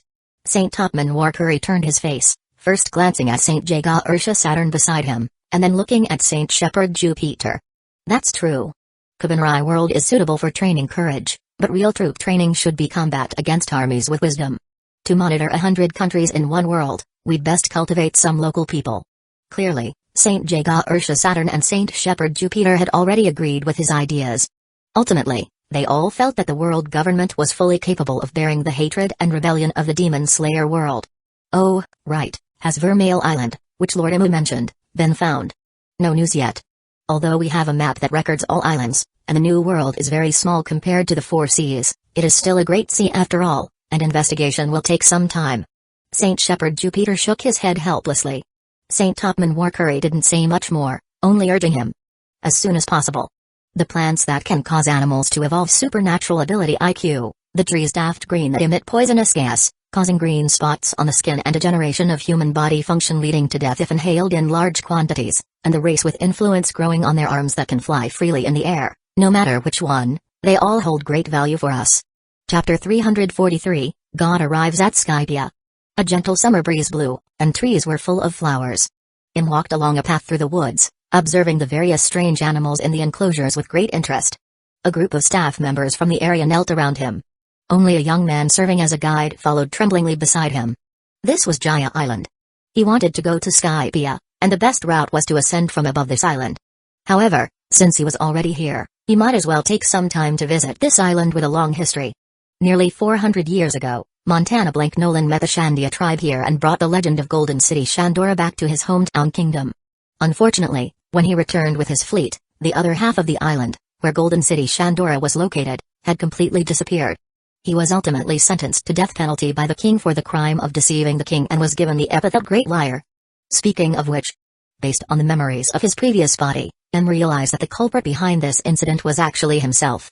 Back then, he had guided the Nok upstream with the purpose of erasing the annoying Shandia tribe and Shandora from the river of history. Ultimately, he felt he had succeeded. But fate is so ridiculous. Shandora was not actually destroyed but flew to a sky island and became God's Island. If he weren't a transmigrator, he would still be in the dark even now. These are Baron Bird from Ramsey Island. Their black and white hair is paired with a large beak like a seagull. They like to eat fish, but occasionally eat bamboo. Only these three should be left in the world. Listening to the staff member's trembling explanation, Im looked speechlessly at the three bird inside. This was just giving a panda's mouth a bird's beak, and then changing its arms into black wings. The animals of this sea star world were quite bizarre indeed. After Sakazuki cleared out the mock town here, he had ordered the 5 elders to designate this place as a breeding base for Southbird. Later, he felt it was too much of a waste to only raise Southbird on such a large island, so he ordered again to build a mysterious zoo here, keeping strange animals from various sea area. In M's vision, this Jaya island should have various environment and terrains, such as swamps, snowy areas, deserts, and so on. But it wasn't suitable to create these now. So currently, there are only some animals that can adapt to summer here. For example, the running duck from Alabasta, Kung Fu Dugong, the local giant mantis from Jaya Island, the humandrel from Korigana Island, the sphinx from Peach Blossom Spring Island, etc. etc. Among these, Im was more interested in the Kung Fu Dugong and humandrel. One is passionate about cultivating martial arts and even has the potential to train out armament hockey, while the other can imitate the swordsmanship of swordsmen and might even reach the level of a sword master. Bring this one and that one out. This saint wants to take them. On a whim, Im decided to raise 2 intelligent pet. He then squinted his eyes and picked out one from each group with the most determined gaze and strongest aura. He was a bit curious. If he trained them simultaneously, teaching one martial arts and the other swordsmanship, and conducted daily combat training, then who would be stronger in the end? The Kung Fu Dugong, or the humandrel? An hour later, the enormous Noah's Ark slowly ascended towards the higher sky under the gaze of everyone and every animals on Jaya Island. As Im gazed at the sea of clouds above, the Kung Fu Dugong and humandrel he had selected were having their first exchange on the plaza behind him. This attracted the curious gaze of Stussy, Tesoro, the Kuja guards, and others. It's just that they hadn't learned any martial arts or swordsmanship yet, so the way they fought was only slightly stronger than ordinary wild beast. But this was nothing. Im felt that after a victor was decided, their competitive spirit would naturally be aroused. Then, arranging for people to train them would definitely have a better effect. All in all, he had found another source of amusement for himself. Time flowed by little by little. The Noah's Ark, comparable in size to an island, had already ascended to an altitude of over 6,000 meters. A white power ceiling appeared above Im's head. That was the White Sea, a true sea of clouds formed by sea clouds. Ships could even sail on it. It's just that within this White Sea there also exist fish. As expected, not long after the uppermost layer where M was located entered the White Sea, they encountered creature coming from different directions. These creature were bizarre in shape. Some were like pink sand with mouths full of sharp teeth, while others were like blue and black striped crocodiles. But they all had one characteristic: their body size looked very large and flat. But this small matter naturally didn't require M to act. Prepare. The captain of the Kuja guards, Esther, shouted softly, quickly raising the silver bow in her hand. Her sharp eyes aimed at one of the charging cloud sea monster. Instantly, the surrounding 8 female warriors simultaneously drew their bows and nocked arrows, each locking onto a target. The blood vessel-like patterns on the arrows faintly emitted a bright red aura as their mental power concentrated. Shoot. With an order, 9 streaks glowing with red aura, like silver meteor, shot through the air with swishing sounds, crossing a distance of several hundred meters like lightning. In the blink of an eye, the hit cloud sea monster actually burst open like balloons, stirring up waves of white spray around the Noah's Ark, wave after wave striking against the sturdy hull. This wasn't over yet. These female warrior wearing silver armor had their right hand already turned into blurry after image, frantically shooting out one silver red arrow after another. Combined with their observation hockey perception ability, all cloud sea monster that attempted to approach were all killed beyond 500 meters. At the same time, the 5 distant golden giant guarded different position on the top layer, poised and ready. The 100 Cypher Paul black suit agent on the ship were also already in position, and even dense masses of Holy Land garrison soldiers stood ready in formation. It's just that these people didn't understand the situation in the White Sea. Who knew if there would be more cloud sea monster attacking the ship later? Fortunately, although the creature in the White Sea were numerous, those that dared to provoke a colossus like the Noah's Ark were actually just these overlords who usually stood at the top of the food chain. After they were almost all killed, the time that followed returned to peace. Finally, the Noah's Ark broke through the White Sea, but another white power ceiling appeared above his head. Im knew that was the White Sea located at an altitude of 10,000 meters. Above the White Sea was what he was looking for, Skypia. Next is to find that Wachimakalit, Angel's Gate. Im's observation hockey swept out like an invisible mental radar. Of course, he didn't want to ride that Wachimakalit, the express shrimp, but felt that ascending from that position could find the place more easily. Not long after, he opened his eyes again and, without turning his head, instructed Stussy behind him, pass down the order, Turn the ship's bow and advance towards the 4 o'clock direction. Yes, Lord Saint Nerona. Stussy replied, then took out a transponder snail and relayed the order to Senior Administrative Director. A moment later, with the assistance of several hundred jet pipe on both sides, the Noah's Ark slowly turned its overly massive hull, like a white divine beast, majestically advancing towards Angel's Gate on the White Sea. At this moment, the Sky Islanders and Shandians, who were still engaged in the bloody battle that had lasted for several hundred years on God's Island, hadn't realized yet that their fate was about to welcome a major turning point. The true God had descended. Also, Kung Fu Dugong and Humandril, who do you all favor more? Chapter 344, Proud Warriors. Outside the magnificent palace on the top level of Noah's Ark saw 2 beautiful young women with graceful postures, wearing black and white maid dresses and white stockings, knelt prettily on either side, holding exquisite silver plates made of amber lead in both hands.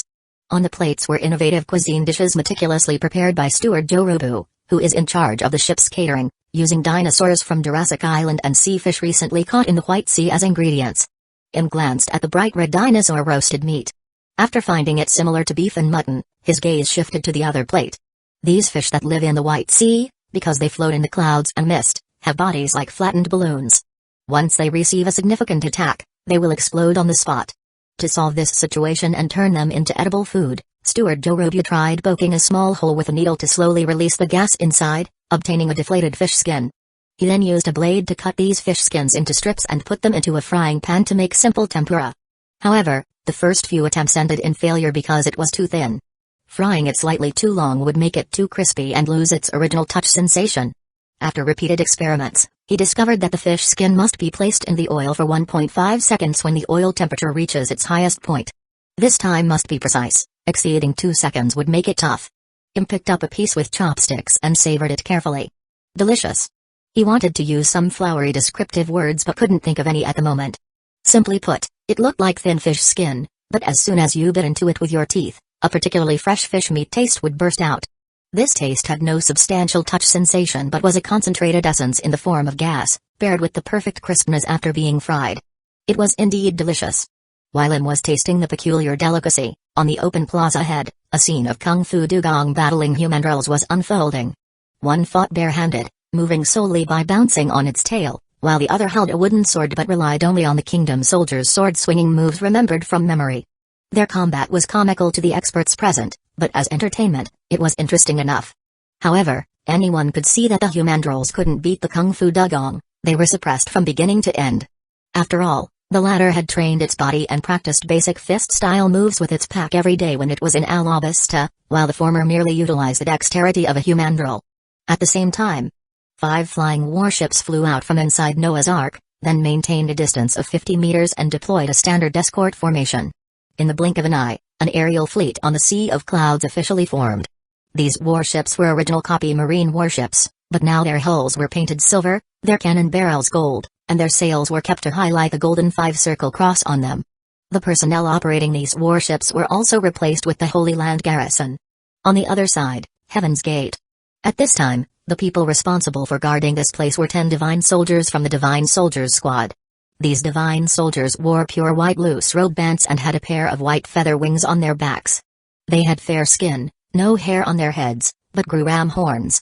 They held an iron-cloud sword in their right hand, had several shells hanging at their waist, and wore cloud skates equipped with wind shells on their feet. Due to the influence of the high-altitude environment, their physiques were more robust than Blue Sea people. Each was full of vitality, with a fierce aura. They could be called the rare elite troops in the Sea Star world. There was also Observer of Heaven's Gate, Amazon. At this time, she didn't look as old as she would 23 years later.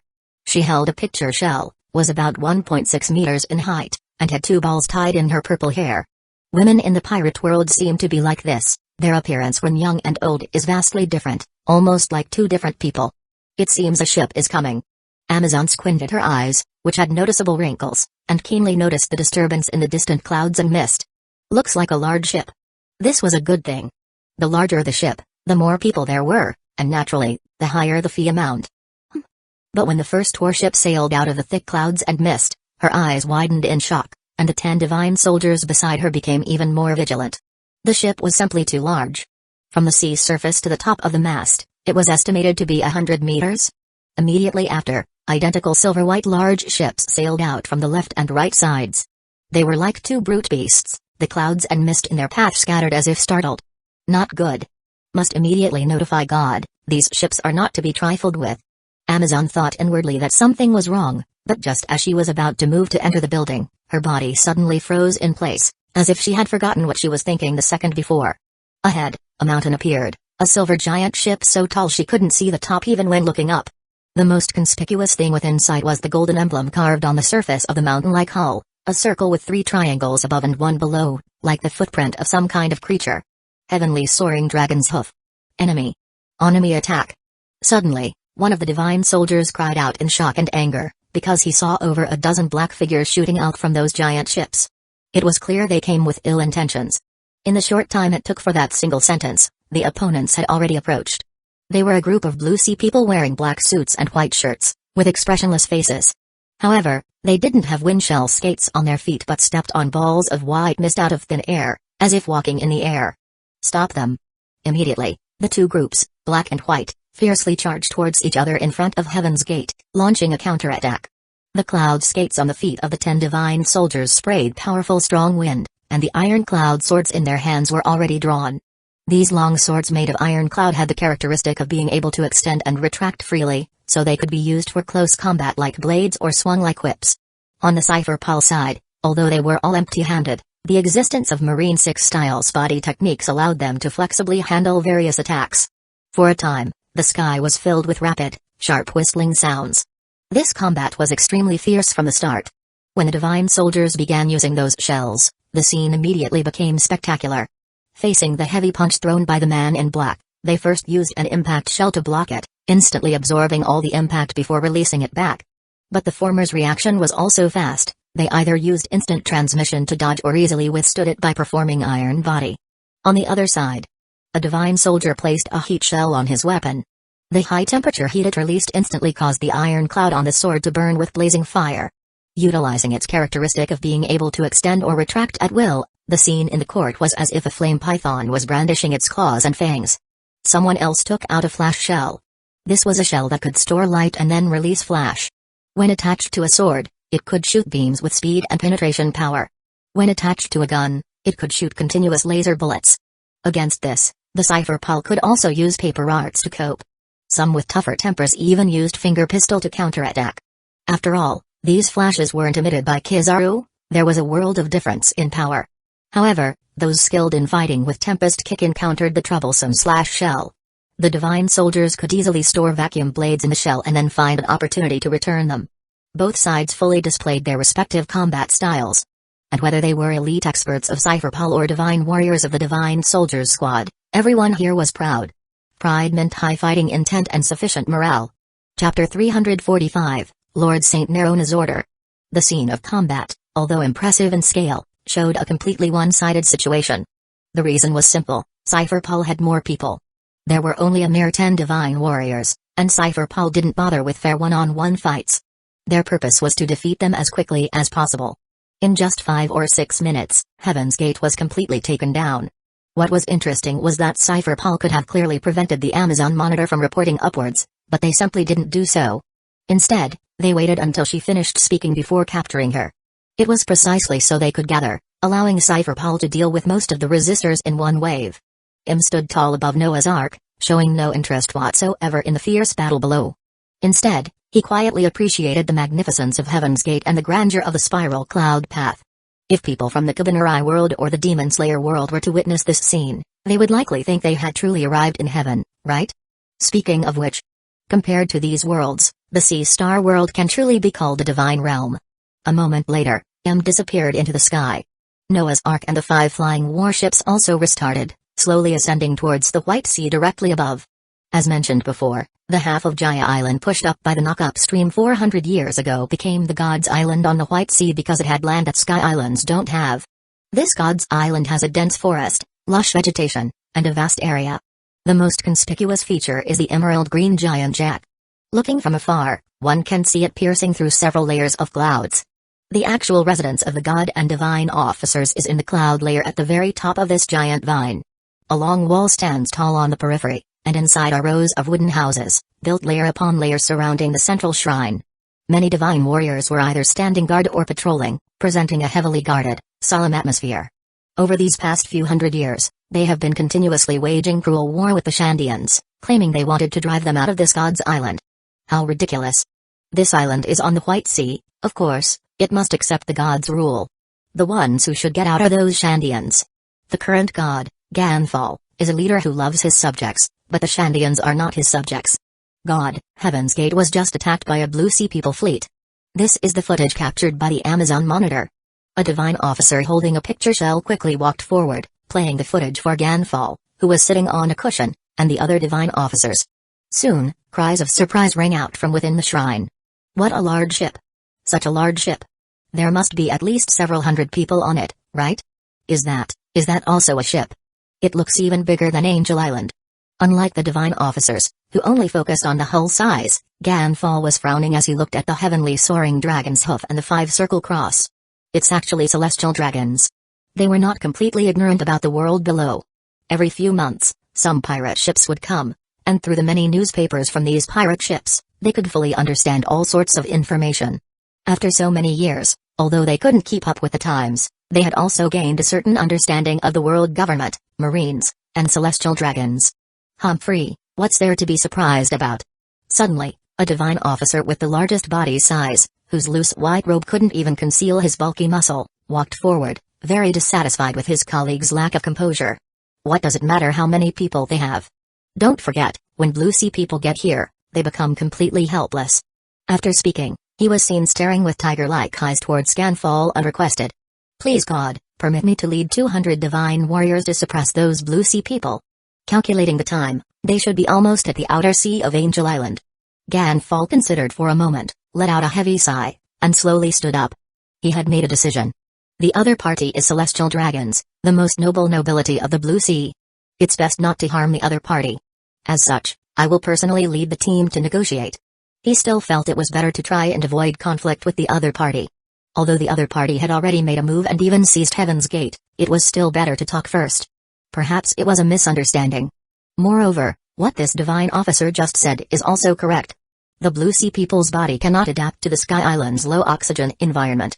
Normal activities are fine, but once they engage in strenuous exercise, it won't be long before they experience difficulty breathing. You all go out and prepare. Yes, God. At the same time, in the White Sea far away from Angel Island, large-scale churning suddenly began to appear, as if a volcano were erupting below. But this was 10,000 meters high altitude. Where would the volcano come from? This caught the attention of many Sky Islanders on the island, whose surprised or curious gaze were uniformly cast over. Soon, under the gaze of all the angels, the White Sea bulged upwards into a large mound at a speed visible to the naked eye, or rather, 6 expanding cloud mounds, 1 large and 5 small. This process was not long. A moment later, the things inside tore open all the sea clouds, slowly revealing their huge hulls and cold golden cannon barrels. They were like giant sea monsters emerging onto the sea surface from the deep sea. Although there was no movement yet, just staying there was enough to make those angels with small wings growing on their backs tremble with fear, standing on the spot dumbfounded, not knowing what to do. Just then, one of those 5 small sea monsters moved and quickly attacked towards the Angel Island where they were. This caused the residents on the island to show great alarm. Gradually, people started to flee towards the back. Even though no one knew the other party's purpose, they were simply afraid, felt fear, and subconsciously felt it was better to stay away from them. Ah! It's flying! Suddenly, a middle-aged man's shout rang out. Hearing the reminder, more and more people shockingly saw that silver-white large ship actually left the White Sea surface and flew over from the sky. In the blink of an eye, it had already arrived above Angel Island. The Sky Islanders below also stopped running, watching it float above their heads with uneasy expressions. The entire island fell into a deathly silence. The wind was still blowing, the waves were still surging, the birds were still standing on the branches crying, only people's bodies were frozen on the spot. Just then, a broadcast rang out from above the flying warship. Now beginning the announcement. All residents of Angel Island are requested to listen carefully. According to Lord St. Nerona's order, effective immediately, all White Sea and White Sea large and small Sky Islands are subject to the world government's unified governance. The God's position and all divine officer, divine warrior, and other titles are officially abolished. Skypia is renamed Sky Kingdom. The extol's status as currency is abolished, And the currency Bailey will be used uniformly. Within 2 months, we will exchange the X-toll in everyone's hands at a ratio of 10,000 to 1.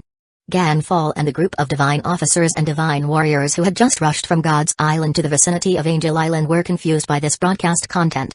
Immediately after, a surge of anger rose from within their chests. Too arrogant. This group of damned Blue Sea people. Chapter 346 Blaspheming the descendants of God is a capital crime. Wind blew across the sea of clouds, rustling up waves of white mist. In the clear blue sky, a sun that appeared even larger hung overhead, its brilliant sunlight showering down upon the vast cloud island. On the coast of Angel Island. Im arrived here for a leisurely visit, accompanied by Stussy and the guards. He didn't care that his arrival had made the atmosphere here turn sour.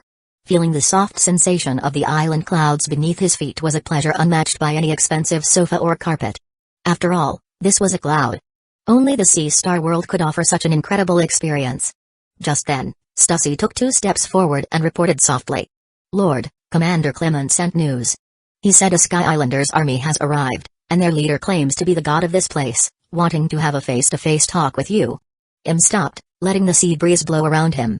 He looked up, examining the trees before him. They looked like coconut trees, but they grew large pumpkin. So this was the congal that Luffy tasted back then. He wondered how it tasted. It was said to be very delicious. Feeling curious, Im casually beckoned a congal over, making it float and slowly rotate before him. While stroking the congal's epidermis, he casually issued an order. I won't see him. Order their complete elimination on the crime of blaspheming the true descendants of God, the celestial dragons. Although Ganfall was considered a plot character, Im truly didn't have a good impression of him, perhaps influenced by his predecessor.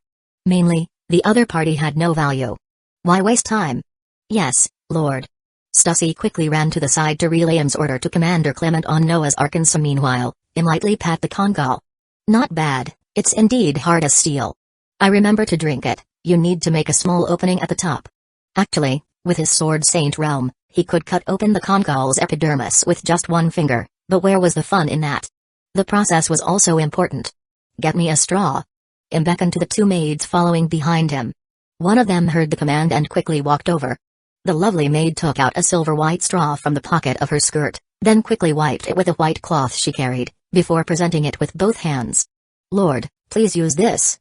Im took the straw and inserted it directly into the opening at the top of the congal, finally tasting the original flavor from the cannon. However, the taste was somewhat disappointing. Isn't this just slightly sweet pumpkin juice? It wasn't unpleasant, but it didn't quite suit his taste. After thinking for a moment, Im used his means to place it back under the fruit tree. This wasn't discarding trash, but rather giving it to the small animals passing by for a taste.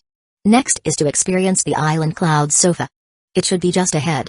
At the same time, unlike his leisure, Noah's Ark was in a tense standoff.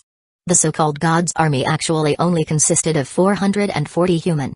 The remaining 200 needed to stay on God's Island to provide defense against the Shandians who might attack at any time.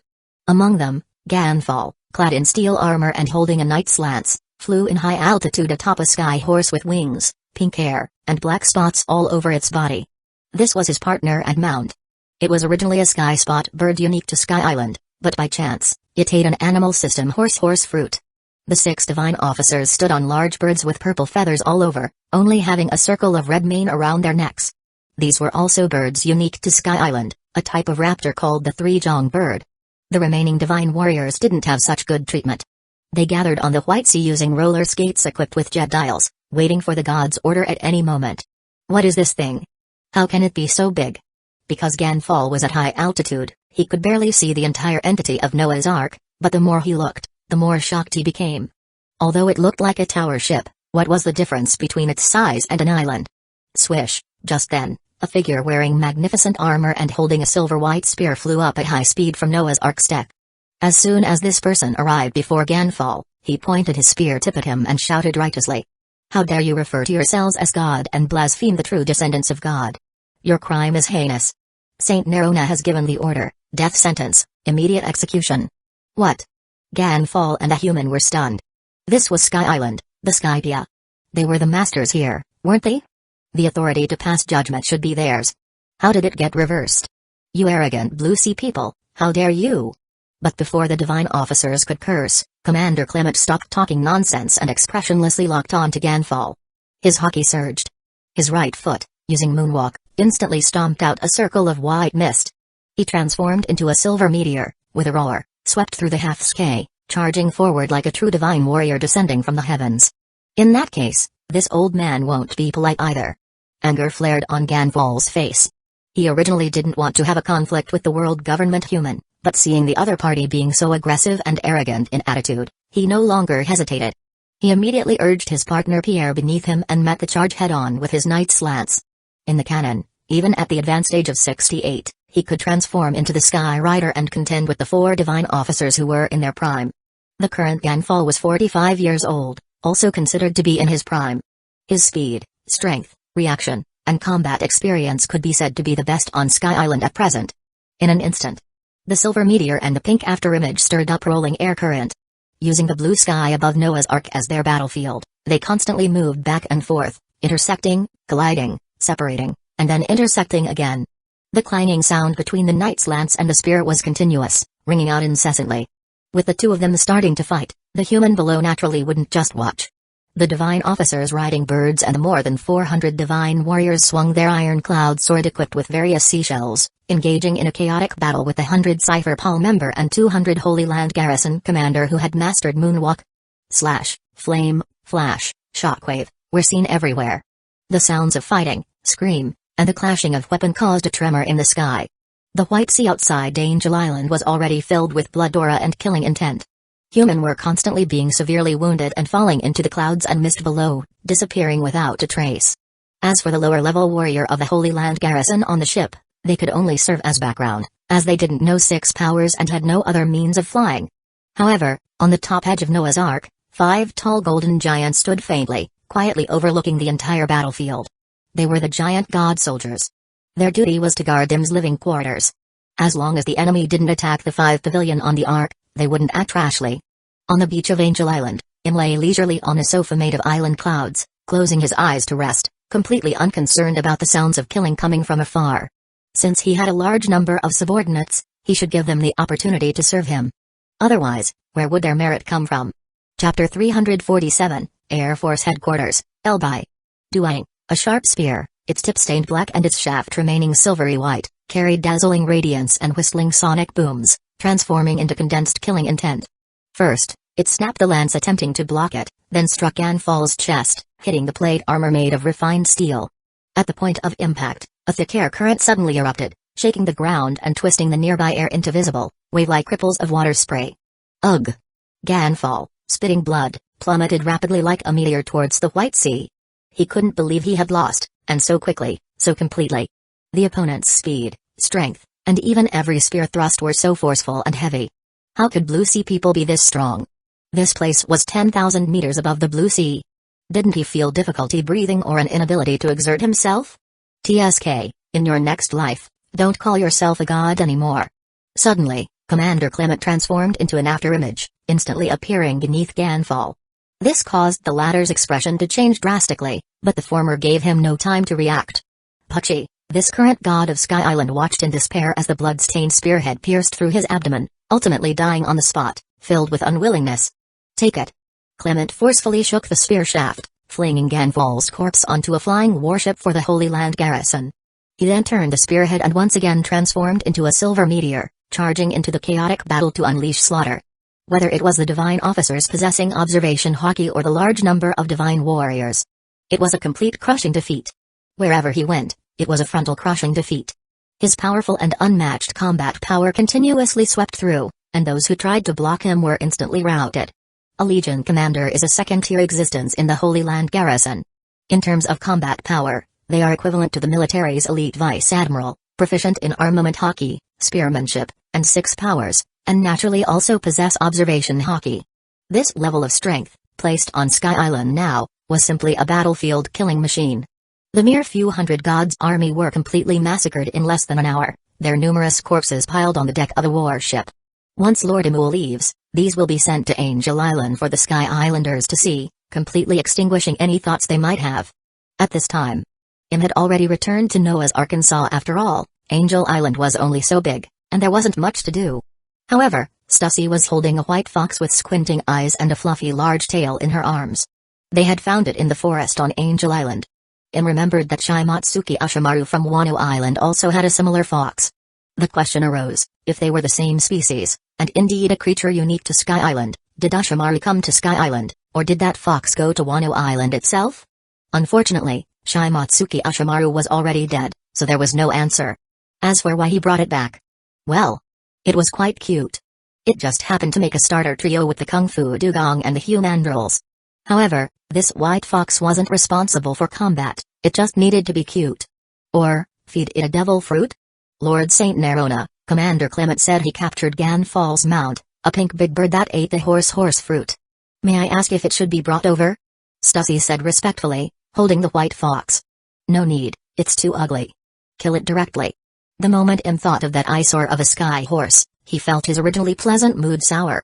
But just as Stussy was about to relay the order, he spoke again, adding a sentence. Right. Tell Clement to prepare 100 fruits first, then bring that bird to the middle of the fruits and kill it. See if there's anything unusual. Thought it would be worthless to kill it for nothing, it was better to use its life for an experiment. Yes, Lord. Although Stussy didn't understand why this was necessary, she never questioned orders. First looked at Tesoro, who was training in the plaza. Speaking of which, he truly lived up to being the big boss from the movie version. His aptitude was countless times stronger than ordinary people. How long had he been training? His muscle already showed a sense of power, and his height had already exceeded 2 meters and was still growing, showing momentum towards 3 meters. One must know that before this, he was just a singer, and before that, a worker who washed bowls every day. Interestingly, the Kung Fu Dugong and Humandrels, who had just fought, were also there. The Humandrels, defeated in their first battle, were now repeatedly chopping with their wooden sword, their gaze so determined. And the victor, the Kung Fu Dugong, was not slacking either, constantly lifting a barbell that was slightly heavy for it, already covered in sweat. These two little guys, just as had predicted, were starting to compete. Order a warship to head west of God's Island. There is the Shandians' cloud-hidden village there. Upon finding it, take direct control of everyone. If there is resistance, killing is permitted. As soon as returned to the palace, he sat upright on the empty throne, issuing orders to Stussy below with a cold voice and an arrogant posture. He had entered work mode. Finally, order Noah's Ark to head to the center of God's Island, ascend along the giant vine to the very top. Along the way, you will pass by the shrine. Dispatch another warship to clear out the remaining divine warriors there. After Stussy quickly left, not long after, one flying warship was the first to detach, heading towards the west of God's Island. Following closely, except for the flying warship left on Angel Island, Noah's Ark, carrying the remaining 3 flying warships, slowly advanced towards the center of God's Island. At the same time, the corpses of Ganfal and his 6 divine officers' subordinates were tied to logs by the Holy Land garrison and placed in the plaza on Angel Island for public display. Look! Your god is dead. From today onwards, all Sky Islanders must obey the world government law and accept the world government's jurisdiction. An official from the propaganda department loudly proclaimed to the surrounding Sky Islanders, whose faces were filled with fear. Everyone, rest assured, your future lives will continue as before. For you, the main impact is that the currency used has changed. The distance between God's Island and Angel Island was not far. After all, in the canon, you could get there by writing a waiver. So, in just over 10 minutes, a lush green island appeared within Im's line of sight. It must be said, seeing an island composed of land and trees in this vast sea of clouds was indeed somewhat peculiar. Speaking of which, I should change the name of this island. I don't plan to live here forever, so the name God's Island isn't suitable. What should it be called then? Im gazed at this other half of Jaya Island and began to think, until the giant vine, resembling a pillar reaching the sky, appeared in the distance. A meteor named Inspiration suddenly flashed through his mind. That's right. I've been troubled by the site selection for the Air Force headquarters. If I renovate this place, wouldn't it be the best Air Force headquarters? This way, I can not only control the surrounding large and small sky islands, but also help me monitor that moon, and even the outer space beyond the stars. The more he thought about it, the brighter Im's eyes became. The benefits were simply too numerous. Moreover, the Air Force headquarters being in the sky is very reasonable. It's decided. This island will be called Elbai from now on. Chapter 348, The Colossus Attacks. The Shandia, this ethnic group has a long history on the world, but over such a long time, their civilization level hasn't progressed much. They still wear grass skirts and leather skirts, hunt, and live in simple animal skin tents. Simply put, it's the style of Indians. Of course.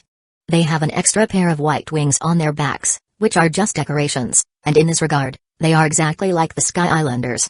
Their population has always been small, after all, they have been in a state of war for the past few hundred years, with a large number of young and strong males dying outside every year. The biggest change should be that after Shandora rushed to Sky Island 400 years ago, they gradually learned to use various shells. This has added a bit of a modern aura to their life. At this moment, the Shandia's cloud-hidden village is actually on the westernmost edge of God's Island. They have even retreated from the land and built tents on the island cloud. Inside the tent, which was slightly larger and had more complex decorations compared to the others, a man with red dark skin, wearing only a grass skirt around his lower body, said to the middle-aged elder wearing an animal skin hat. His gaze was filled with surprise and doubt. Over the years, they had always been suppressed and beaten by the other side, and this situation was truly the first time it had occurred. There are only two possibilities. Either it's a trap they've set, aiming to lure out more of our people, or something has happened on their side, forcing them to contract their defense line to avoid conflict with us. The chief pondered for a moment before stating his thoughts. He was the old chief that Luffy and others met in the cannon, but now it was 23 years ago, and his physical condition appeared more robust. Chief. Chief. Just then, an anxious call sounded from outside the tent, followed by a rush of running footsteps. A moment later, a man wearing red round sunglasses walked in. "Ah, Geronimo, you're here too, that's great." The chief asked doubtfully. "What's wrong, Oneida?" "Chief, when Caraola and I were on patrol, we saw Ganfall leading 6 divine officers and over 400 divine warriors mobilize from afar, but we found they weren't coming towards us, so we secretly followed them. We finally discovered they were fighting a group of giant ships flying in the sky on Angel Island." Oneida explained loudly, gesturing wildly, his face full of excited smiles. "Giant ships flying in the sky?" Geronimo and the chief exchanged glances. The former said hesitantly, "Chief, have you heard of it?" "No." The chief shook head, then continued speaking. "But this should be a good thing, after all, the Sky Islanders have gained an enemy. Once both sides are heavily injured, it will be easier for us to fight. No, I think now is the chance." Geronimo suddenly stand up and sneered. "The divine warriors add up to less than 700 people, and there are only 8 divine officers. Ganfall took away 6 divine officers and over 400 divine warriors, so there won't be many people left at their base. You want to directly raid the shrine? Right. As long as we eliminate the 2 divine officers and 200 divine warriors left behind, and then burn down that damn shrine, even if Ganfall's side comes back, they will have suffered heavy losses." The chief looked at the burning fighting intent in Geronimo's gaze and thought inwardly. Truly worthy of being a descendant of great warrior Kalga'ara, always full of confidence and courage. Then he said jokingly, "Okay, go ahead. Anyway, you already have sons, so it's nothing if something happens, ha ha ha ha." Geronimo and Oneida exchanged glances and burst out laughing. Their sons were both born last year and are now exactly 1 year old, very cute. "Let's go, gather the gorilla squad." Soon, they contacted each other through some unknown method, and from time to time, agile young men and women would leap out from the forest. Their clothing was generally of one style, but each had unique decorations that showed their individuality. Wyandotte, Noble, Kpa, Dog Ribwin. Geronimo called out each person's name. After calling them out, he revealed a satisfied smile. "Everyone's here, not bad." In the past, when gathering, there were always a few people missing, sometimes over 10, but this time not a single one was missing, which was enough to make one happy. At this moment, at the entrance of Cloud Hidden Village, over 300 elite warriors holding various weapons had gathered. The Shandia are more excellent in terms of combat than the Sky Islanders, so even if their numbers are about half of the Divine Soldiers squad, they can still fight equally. Our target this time is to take advantage of Ganfall taking away the main force and completely annihilate the Divine Officers and Divine Warriors left behind. Remember, you must act quickly, because we don't know when they... Just as everyone was concentrating their spirit and listening to Geronimo speaking, the latter suddenly stopped speaking, which made the atmosphere awkward. Some people also turned their heads to look, following Geronimo's gaze. "Ah, what is that? Flying? An airship? It's coming towards us." More and more warriors discovered the silver-white battleship appearing in the distant sky. Soon, even the men, women, old and young within the village noticed it. "Prepare for combat." Geronimo shouted loudly, then shouted towards Oneida. "Send out 100 people to defend inside the village and have the villagers start preparing to escape." That large ship could fly, so it was entirely possible for it to land directly in the village. And their side couldn't fly up that high at all, so they couldn't stop it. It's just that he still underestimated the speed of the flying warship. Before the villagers had even finished packing food and water, it had already stopped hovering over cloud-hidden village. This made the expression of the Shandia warriors become very ugly. Roar! Suddenly, the warship fired a cannon towards the white sea behind the village, which was the direction they were preparing to escape. The rising gunfire flash and black smoke shocked everyone below, because they could all see that there were dozens of cannons on both sides of the warship. This small village couldn't even withstand one round of bombardment from it. We are the Holy Land garrison under the banner of the world government. Ganfall and his divine soldiers squad have been eliminated by us. From now on, all islands and citizens on the White Sea are subject to the rule of the world government. We have been ordered by Lord Saint Nerona to come and take over the Shandia. Resistors will be executed on the spot. If rioters exceed 1/3, the entire village will be bombarded. Just as the broadcast full of deterrence sounded from the flying warship, dozens of thick ropes were pushed down from above. Following closely, squads of armored warriors rapidly descended along the ropes. Geronimo's guerrilla squad really wanted to launch an attack at this moment, but those golden cannon barrels were always aimed at cloud-hidden village. In the end, until the first batch of Holy Land garrison landed, not a single person dared to act rashly. On the other side, Noah's Ark had already arrived near the giant vine and was slowly ascending along it. Just as it passed through a cloud layer with many ruins, a flying warship broke away from the formation and landed on it. Following closely, large numbers of Holy Land garrison and various officials ran out to investigate the environment here. In the hands of the former were shovels, and they began digging deep into the island cloud beneath their feet. The mission they received was to find the poneglyph in the ruins of Shandora and recover it. It is said to be right beneath this cloud layer. At the same time, Noah's Ark continued carrying the remaining 2 warships and ascending. However, soon another flying warship broke away.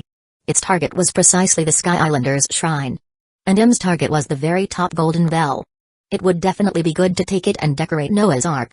This huge aura? Oh. It's it, how could I have forgotten it? M's gaze pointed north, as precise as a laser, because in his perception, there was a colossus rushing towards this side. Chapter 349, Lord of the Sky and the Golden Bell. Noah's Ark is so large that it occupies 1/3 of this island.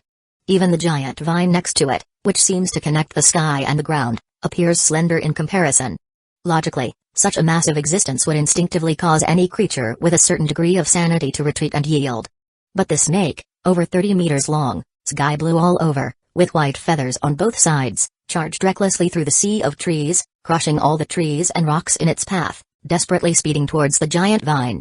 Such a large commotion naturally attracted the attention of Commander Clement. What a beast, I'll go slaughter it right now. Commander Clement snorted coldly, a hint of killing intent flashing in his eyes as he stared at the snake. But just as he was about to raise his gun and rush out of the ark, a soft, charming female voice stopped him. Lord Saint Nerona has given an order to capture alive that giant snake, so please handle it with extreme care. Don't kill it. The person who arrived was none other than Stussy. Commander Clement raised an eyebrow, understanding immediately that Lord Saint Nerona wanted to keep it as a pet. However, there was a problem. That snake's body size is not small, and it's clearly in a berserk state. It will be difficult for me to capture it without severely injuring it. So I will go with you. Stussy looked at the giant blue snake below, preparing to coil around the giant vine to catch up, and smiled. You only need to suppress it, leave the rest to me. So that's how it is. Commander Clement understood upon thinking of this woman's ability. Without another word, he transformed into a silver meteor and shot out. In the blink of an eye, he crossed a distance of several hundred meters and collided with the ferocious giant blue snake. Roar! At the same time, a towering gunfire flash exploded in the cloud layer where the shrine was located. Immediately after, more cannonballs rained down from the sky, bombing houses into burning ruins and sending the remaining divine warriors scattering. Stop it, you damned blue sea people! Charge together, tear it down. Priest Marcus held his iron-cloud sword and rode a purple-feathered three-jong bird, charging furiously towards the warship that was still unleashing cannonballs. His eyes had long been stained with a terrifying aura. Prepare. However, the Holy Land garrison on the warship was already prepared. At this moment, the warriors wearing knight armor and white cloaks on their backs no longer held spears as weapons, but automatic rifles loaded with jet bullets. Riders holding automatic rifles, what is this called? The era has changed, divine officer. Fire. As a loud shout echoed on the deck, in an instant, the rattling gunshots exploded, and countless bullets sprayed out from the muzzle's gunfire flash, forming a dense bullet rain in the void. Humphrey, guns? Priest Marcus sneered disdainfully. He immediately swung the long sword in his hand, and the iron cloud sword body extended like a python, simultaneously bursting into raging flames. That's right, he had also installed a heat dial on his iron cloud sword. Iron cloud as hard as steel, high temperature capable of melting gold and stone. How could mere bullets get close? What? But the screen feed in the next second left Priest Marcus dumbfounded. He saw beams of crimson rays easily penetrate the flaming iron cloud, continuing to shoot towards his side. This is the characteristics of jet bullets. The moment they leave the barrel, they transform into a high-temperature metal fluid, possessing extremely strong penetration and impact force. Previously limited by the technology level of the Kubenrai world, the effective range of jet bullets was only a dozen meters. Now, after renovation and optimization by the Academy of Science, the effective range has reached 200 meters. Within this distance, obstacles with a strength below 20 centimeters of steel plate will simply be riddled like a sieve. Quick, dodge. Priest Marcus looked at the numerous attacks coming at him. Relying on the powerful perception of observation hockey, he continuously dodged the scorching crimson rays on the back of the three-jong bird. But he forgot that the three-jong bird beneath him did not possess observation hockey. Without any surprise, this large purple-feathered bird, despite its extremely fast flight speed, was hit by over a dozen jet bullets when facing the wide area sweeping fire of the bullet rain. With a mournful cry, blood splattered, and it fell heavily onto the clouds, turning into a warm corpse. On the other side, Priest Todd, who remained at the shrine, finally managed to gather 40 to 50 divine warriors and instructed them to pick up their bows and arrows and aim at the high altitude. Shoot! With his command, arrows fitted with cloud dials detached from the bowstrings and shot out. A cloud dial is a type of dial that can spray island cloud. As the arrows fly further, they form a long cloud path in the area they pass through. Just like that, in the blink of an eye, dozens of aerial cloud paths connecting the ground and the flying warship were formed. Charge, kill them all. Priest Todd held two muskets equipped with flash dials. Using the skates on his feet, he leaped directly onto a cloud path and rapidly attacked the warship above. The divine warriors behind them threw away their bows and arrows, picked up their blades and swords, and shouted with killing intent, boarding the cloud paths to launch a full counterattack. This scene made the other divine warriors' eyes light up. In their opinion, those Blue Sea people were only relying on their flying warship to fire cannons. As long as they could engage in close combat, they definitely wouldn't be their opponents. Don't. But Priest Marcus, who had just lost his mount and landed back on the ground, was greatly alarmed. However, his voice was drowned out by the sound of cannons and gunshots. The Holy Land garrison on the warship deck were also momentarily stunned when they saw the Sky Islanders swaggering towards them along the clearly defined cloud paths. Ha ha ha ha, since they are seeking death, let's satisfy them. Captain Horn, who was in charge of commanding the troops, laughed loudly. Free fire. What happened next was somewhat cruel. Hundreds of automatic rifles fired simultaneously, shooting the divine warriors playing on the cloud paths into beehives. Large numbers of tragically killed, tattered corpses fell from the cloud paths, and the continuously flowing blood gradually stained the originally white shrine cloud layer red. At the very top of the giant vine, Im was deaf to the slaughter and destruction below. She arrived in front of the golden bell with the Kuja guards. It is indeed beautiful. This golden bell was about 10 meters high and 4 meters wide, shining brightly under the sunlight. Even its base and pillars were gold, truly luxurious to the extreme. Just as Im was admiring such a treasure, Stussy appeared behind her with a flash. Lord, the Lord of the Sky you mentioned has been brought. Oh? Im turned around and saw Stussy holding a 30-centimeter-long square iron cage. Inside was a flat, slender small blue snake, which was quite lively and constantly hitting the bars. Humphrey. Seeing how restless it was, Im snorted coldly, revealing a hint of aura to intimidate it. This saint knows you can understand human speaking. Then listen carefully. This golden bell will belong to this saint from now on. If you want to continue guarding it, then serve this saint as your lord. Many animals in this world have intelligence levels comparable to humans, they just cannot speak.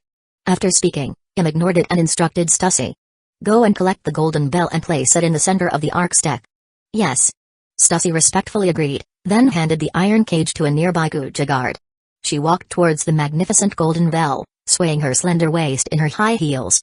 Swish, at this moment, a cipher pall man in black half-squatted on the cloud in the blink of an eye, lowering his head to report. Lord Saint Nerona, the poneglyph in the Shandora ruins has been recovered.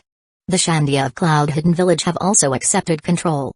The original Divine Soldiers Squad and the 2 Divine Officers remaining at the shrine have all been executed. Im nodded indifferently and asked. How is the experiment I mentioned? Chapter 350, Electric Light Piercing Through the Street. Reporting to Saint Nerona, we followed your instructions and placed hundreds of various fruits around Ganfal's sky spot bird, then killed it by piercing its head with finger pistol. After about a few seconds, we discovered that one of the bananas had turned into a blue devil fruit. After checking the devil fruit encyclopedia, it has now been confirmed to be the zone type, normal class horse fruit.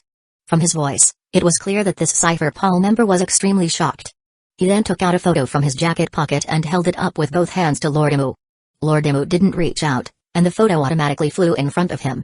Indeed, it was a banana-shaped, blue devil fruit with many white spiral patterns on its surface. This result was naturally satisfying. The fact that devil fruits would randomly regenerate on nearby fruits after an ability user's death was likely unknown even to Vegapunk at this point in time. The reason for this slight uncertainty was that he was rumored to possess wisdom 500 years ahead of the present, and the time point in the canon was only 23 years later. This matter is to be kept confidential. Yes. This Cypher Paul member also knew the matter was of great importance. At this moment, Stassi walked over carrying the golden bell, which had been shrunk to 10 centimeters tall. Saint Nerona then said, "Stassi, notify the 5 elders to designate this island as the Air Force headquarters and have them send people over for renovation." "Yes, Lord." Stassi had always been curious why this person, who was clearly a 5 elders candidate, could openly command the 5 elders. But she didn't dare to ask. Returning to the deck of Noah's Ark, Lord Imu ordered Tesoro and Stella to be called. Lord. Soon, Tesoro arrived with his beautiful wife. They greeted him respectfully and also saw the giant golden bell, nearly 3 stories high, and the many golden creations piled around it. The golden bell, in particular, utterly captivated him. It was simply too beautiful. At this moment, he heard Lord Imu give an order. "Yes, use that gold to build a belfry for it, and then install it. Stassi, give him the design blueprint." "Yes." A moment later, after Tesoro finished reading the design blueprint, the ability of his gold fruit was immediately unleashed. The large amount of gold rapidly transformed from solid to liquid, then continuously gathered and shaped itself around the golden bell. In the blink of an eye, a 5-story multi-eaved, 4-cornered pyramidal-roofed golden belfry in the Tang Dynasty style stood tall in the center of Noah's Ark's deck. The golden bell was located in the 5th floor attic, which had no walls on its 4 sides. When the sunlight from the sky sprinkled down like spring rain, it instantly illuminated the surrounding ground and the 5-story ship tower where Lord Imu resided, making them shine with brilliant radiance, as if they were also gold. "Release that snake." Upon hearing this, Stassi directly opened the iron cage in her hand, allowing the Lord of the Sky inside to crawl out and rush towards the golden belfry with all its might. Lord Imu ordered, "Restore its body." The next moment, the body of the small blue snake expanded at a speed visible to the naked eye. After a few seconds, it once again became a 30-meter-long giant python. This made it extremely full of delight. It quickly climbed to the top of the belfry and examined the golden bell inside, its eyes narrowing with happiness. "From now on, you will live here and guard the golden bell. But you must strike it 12 times every noon, and 108 times on the first day of each year." After speaking, Lord Imu thought for a moment and added, "From now on, your name will be Kuakultan, and you will be responsible for guarding the Ark's deck." The giant blue snake, known as the Lord of the Sky by the Sky Islanders, upon hearing this, was filled with fear and dared not meet Lord Imu's gaze, but it nodded in a very human-like manner, indicating that it understood. For it, as long as it could keep seeing the golden bell, that was enough. "Lord, how should the Shandia be handled?" At this moment, Commander Clement, seeing Lord Imu about to return to the top-floor ship tower, quickly spoke up and asked. "Ask them if they are willing to join the Air Force and fight for the world government. If they are, let them move down to Shandora to live. If not, kill them." Lord Imu valued the aptitude of the Shandia. They could be considered a quality military source. As for the historical issues of this race, he even dared to use King of the Lunarian race, so what were these Shandia? Holy Land Mary Ejos. The 5 elders had already received Lord Imu's order. The other half of Jaya Island actually flew 10,000 meters high and became a sky island in the White Sea. St. Marcus Mars, who was most sensitive to history, was extremely surprised by this information. Isn't the key point the brilliant and stunning idea of establishing the Air Force headquarters on a sky island? St. Jaga Ursha Saturn looked out the window towards the sky in the direction of Jaya Island, his face filled with fanaticism. Beside him, St. Shepherd Jupiter sat on the sofa with his legs crossed, showing the charming smile unique to a handsome older man, and agreed. "Indeed, since we haven't found a way to assemble a large number of flying soldiers yet, let's first use the Sky Islanders to build the basic framework of the Air Force." Although the small wings on the backs of the Sky Islanders are just decorations, they do look quite Air Force-like. St. Topman Warcurry nodded. In that case, this old man will immediately organize a construction team. This Air Force headquarters must be completed as soon as possible. Let the construction department dispatch Pika and Teach. The next day, on the Sky Island side, Lord Amu left 3 flying warships temporarily stationed there, while the remaining 2 followed Noah's Ark towards the Southeast Sea. Where was he going? Burka. Originally, based on his previous life's memories, Lord Amu only knew that Burka Island was southeast of Skypia. But his subordinates found the Great White Sea map in that shrine. This somewhat ancient map recorded most of the surrounding fixed Sky Islands, including the location of Burka Island. It was a pity that Weatheria was not included. This was normal. Weatheria was a sky island that drifted around the world with the wind, with no fixed position. Finding it was truly too difficult. But no matter how difficult, Lord Amu had to find a way to locate it. This island, which specialized in researching the climate of the sea star world and had developed weather technology, was of immense value, in his heart even comparable to Vegapunk's hometown, the future country Baltigo. Burka Island. It wasn't actually far from Angel Island. Referencing the Blue Sea's Great Map, perhaps coincidentally, it was roughly located above Amazon Lily. The area of this sky island was 4 or 5 times larger than Angel Island, and it had vast jungles. These trees were all unique tree species of the sky island. There were many conga trees, which Lord Amu had drunk from before, but there were even more trees and various plants he hadn't seen. The jungle was home to a large number of sky island birds and wild beast. Sky spot bird, three-jong bird, they were everywhere you looked, flying in flocks in the sky. The urban area where the resident lived, however, encircled the entire edge of the island, right next to the White Sea, forming a hollow circle. From above, it looked like a white ring surrounding a green circle. The street was bustling with people coming and going, very lively. Everywhere you looked, men and women angel with wings on their backs walked around chatting and laughing. Everyone's face was filled with happy smile, free from worries about food and drink, and completely without pressure. From a certain perspective, this could indeed be considered a paradise on earth. Suddenly, just as everyone was enjoying the peaceful life they had long grown accustomed to, a rumbling, explosive sound echoed from the jungle in the center of the island. When someone looked over in confusion. First, they saw a large number of birds taking flight like dark clouds, followed by a beam of blue radiance piercing through the trees along its path. Then in the blink of an eye, it swept past them and rushed into the bustling urban area behind them, traversing the entire street at an extremely high speed. Other people on the street were stunned for a few seconds before snapping awake. Then, terrified scream resounded throughout Burka. On the street, dozens of men and women lay collapsed on the ground, their condition unknown. Their skin was charred black, steaming hot, and terrifying electric current flickered across their bodies, almost all lying in a straight line. Chapter 351, You Are God's Envoy, My Envoy. On the vast and boundless sea surface. The sea waves, like mist and water, surged violently, rolling up thousands of piles of white snow whose surface shimmered with a faint golden light. This was the scene visible on the beach of the Sky Island. What he stepped on wasn't distinct particles of golden sand. Instead, he was stepping on white clouds. The feeling underfoot was a bit soft, but he didn't sink in. When the wind blew from the sea, he found the sea scent was very faint, and there were no seagulls crying and flying in the sky. It was bland and peaceful. Until a blue electric flash, dragging a long fiery tail, arrived here from the urban area in the blink of an eye. Only then did the crackling sound bring the speak of beach to life. A boy with a youthful face, fair skin, bare upper body, and a pair of small wings on his back emerged from the electric flash. The boy's earlobes reached his chest, and he had a head full of golden curly hair, which looked a bit funny. But his face was quite heroic, with an oval face shape, a high nose, defined features, slightly thin lips, and sword-like eyebrows slanting into his temples. He was definitely a handsome young man. What happened to me? Enel opened his palms in disbelief. Threads of blue electric current were pulsing on them. Everything that had just happened was too fast. He had just been following his friends into the jungle to play an adventure game. In a corner, he found a golden yellow fruit covered in radial spikes. Even the green fruit stem was shaped like lightning, looking very cool and vibrant. Logically, a normal human wouldn't eat something so strange, but his thought process had been different from others since he was a child. His thought at the time was that such a beautiful fruit must also have a very peculiar taste. So, he lightly bit off a piece of fruit pulp and swallowed it. Instantly, his mouth was filled with an indescribable and nauseating taste. Just then, a friend's call came from not far away. This made Enel feel excitement and want to run over and show off the strange fruit he had found. Suddenly, he felt everything around him moving backward at an extremely high speed. In the blink of an eye, he had swept past and was behind his friend.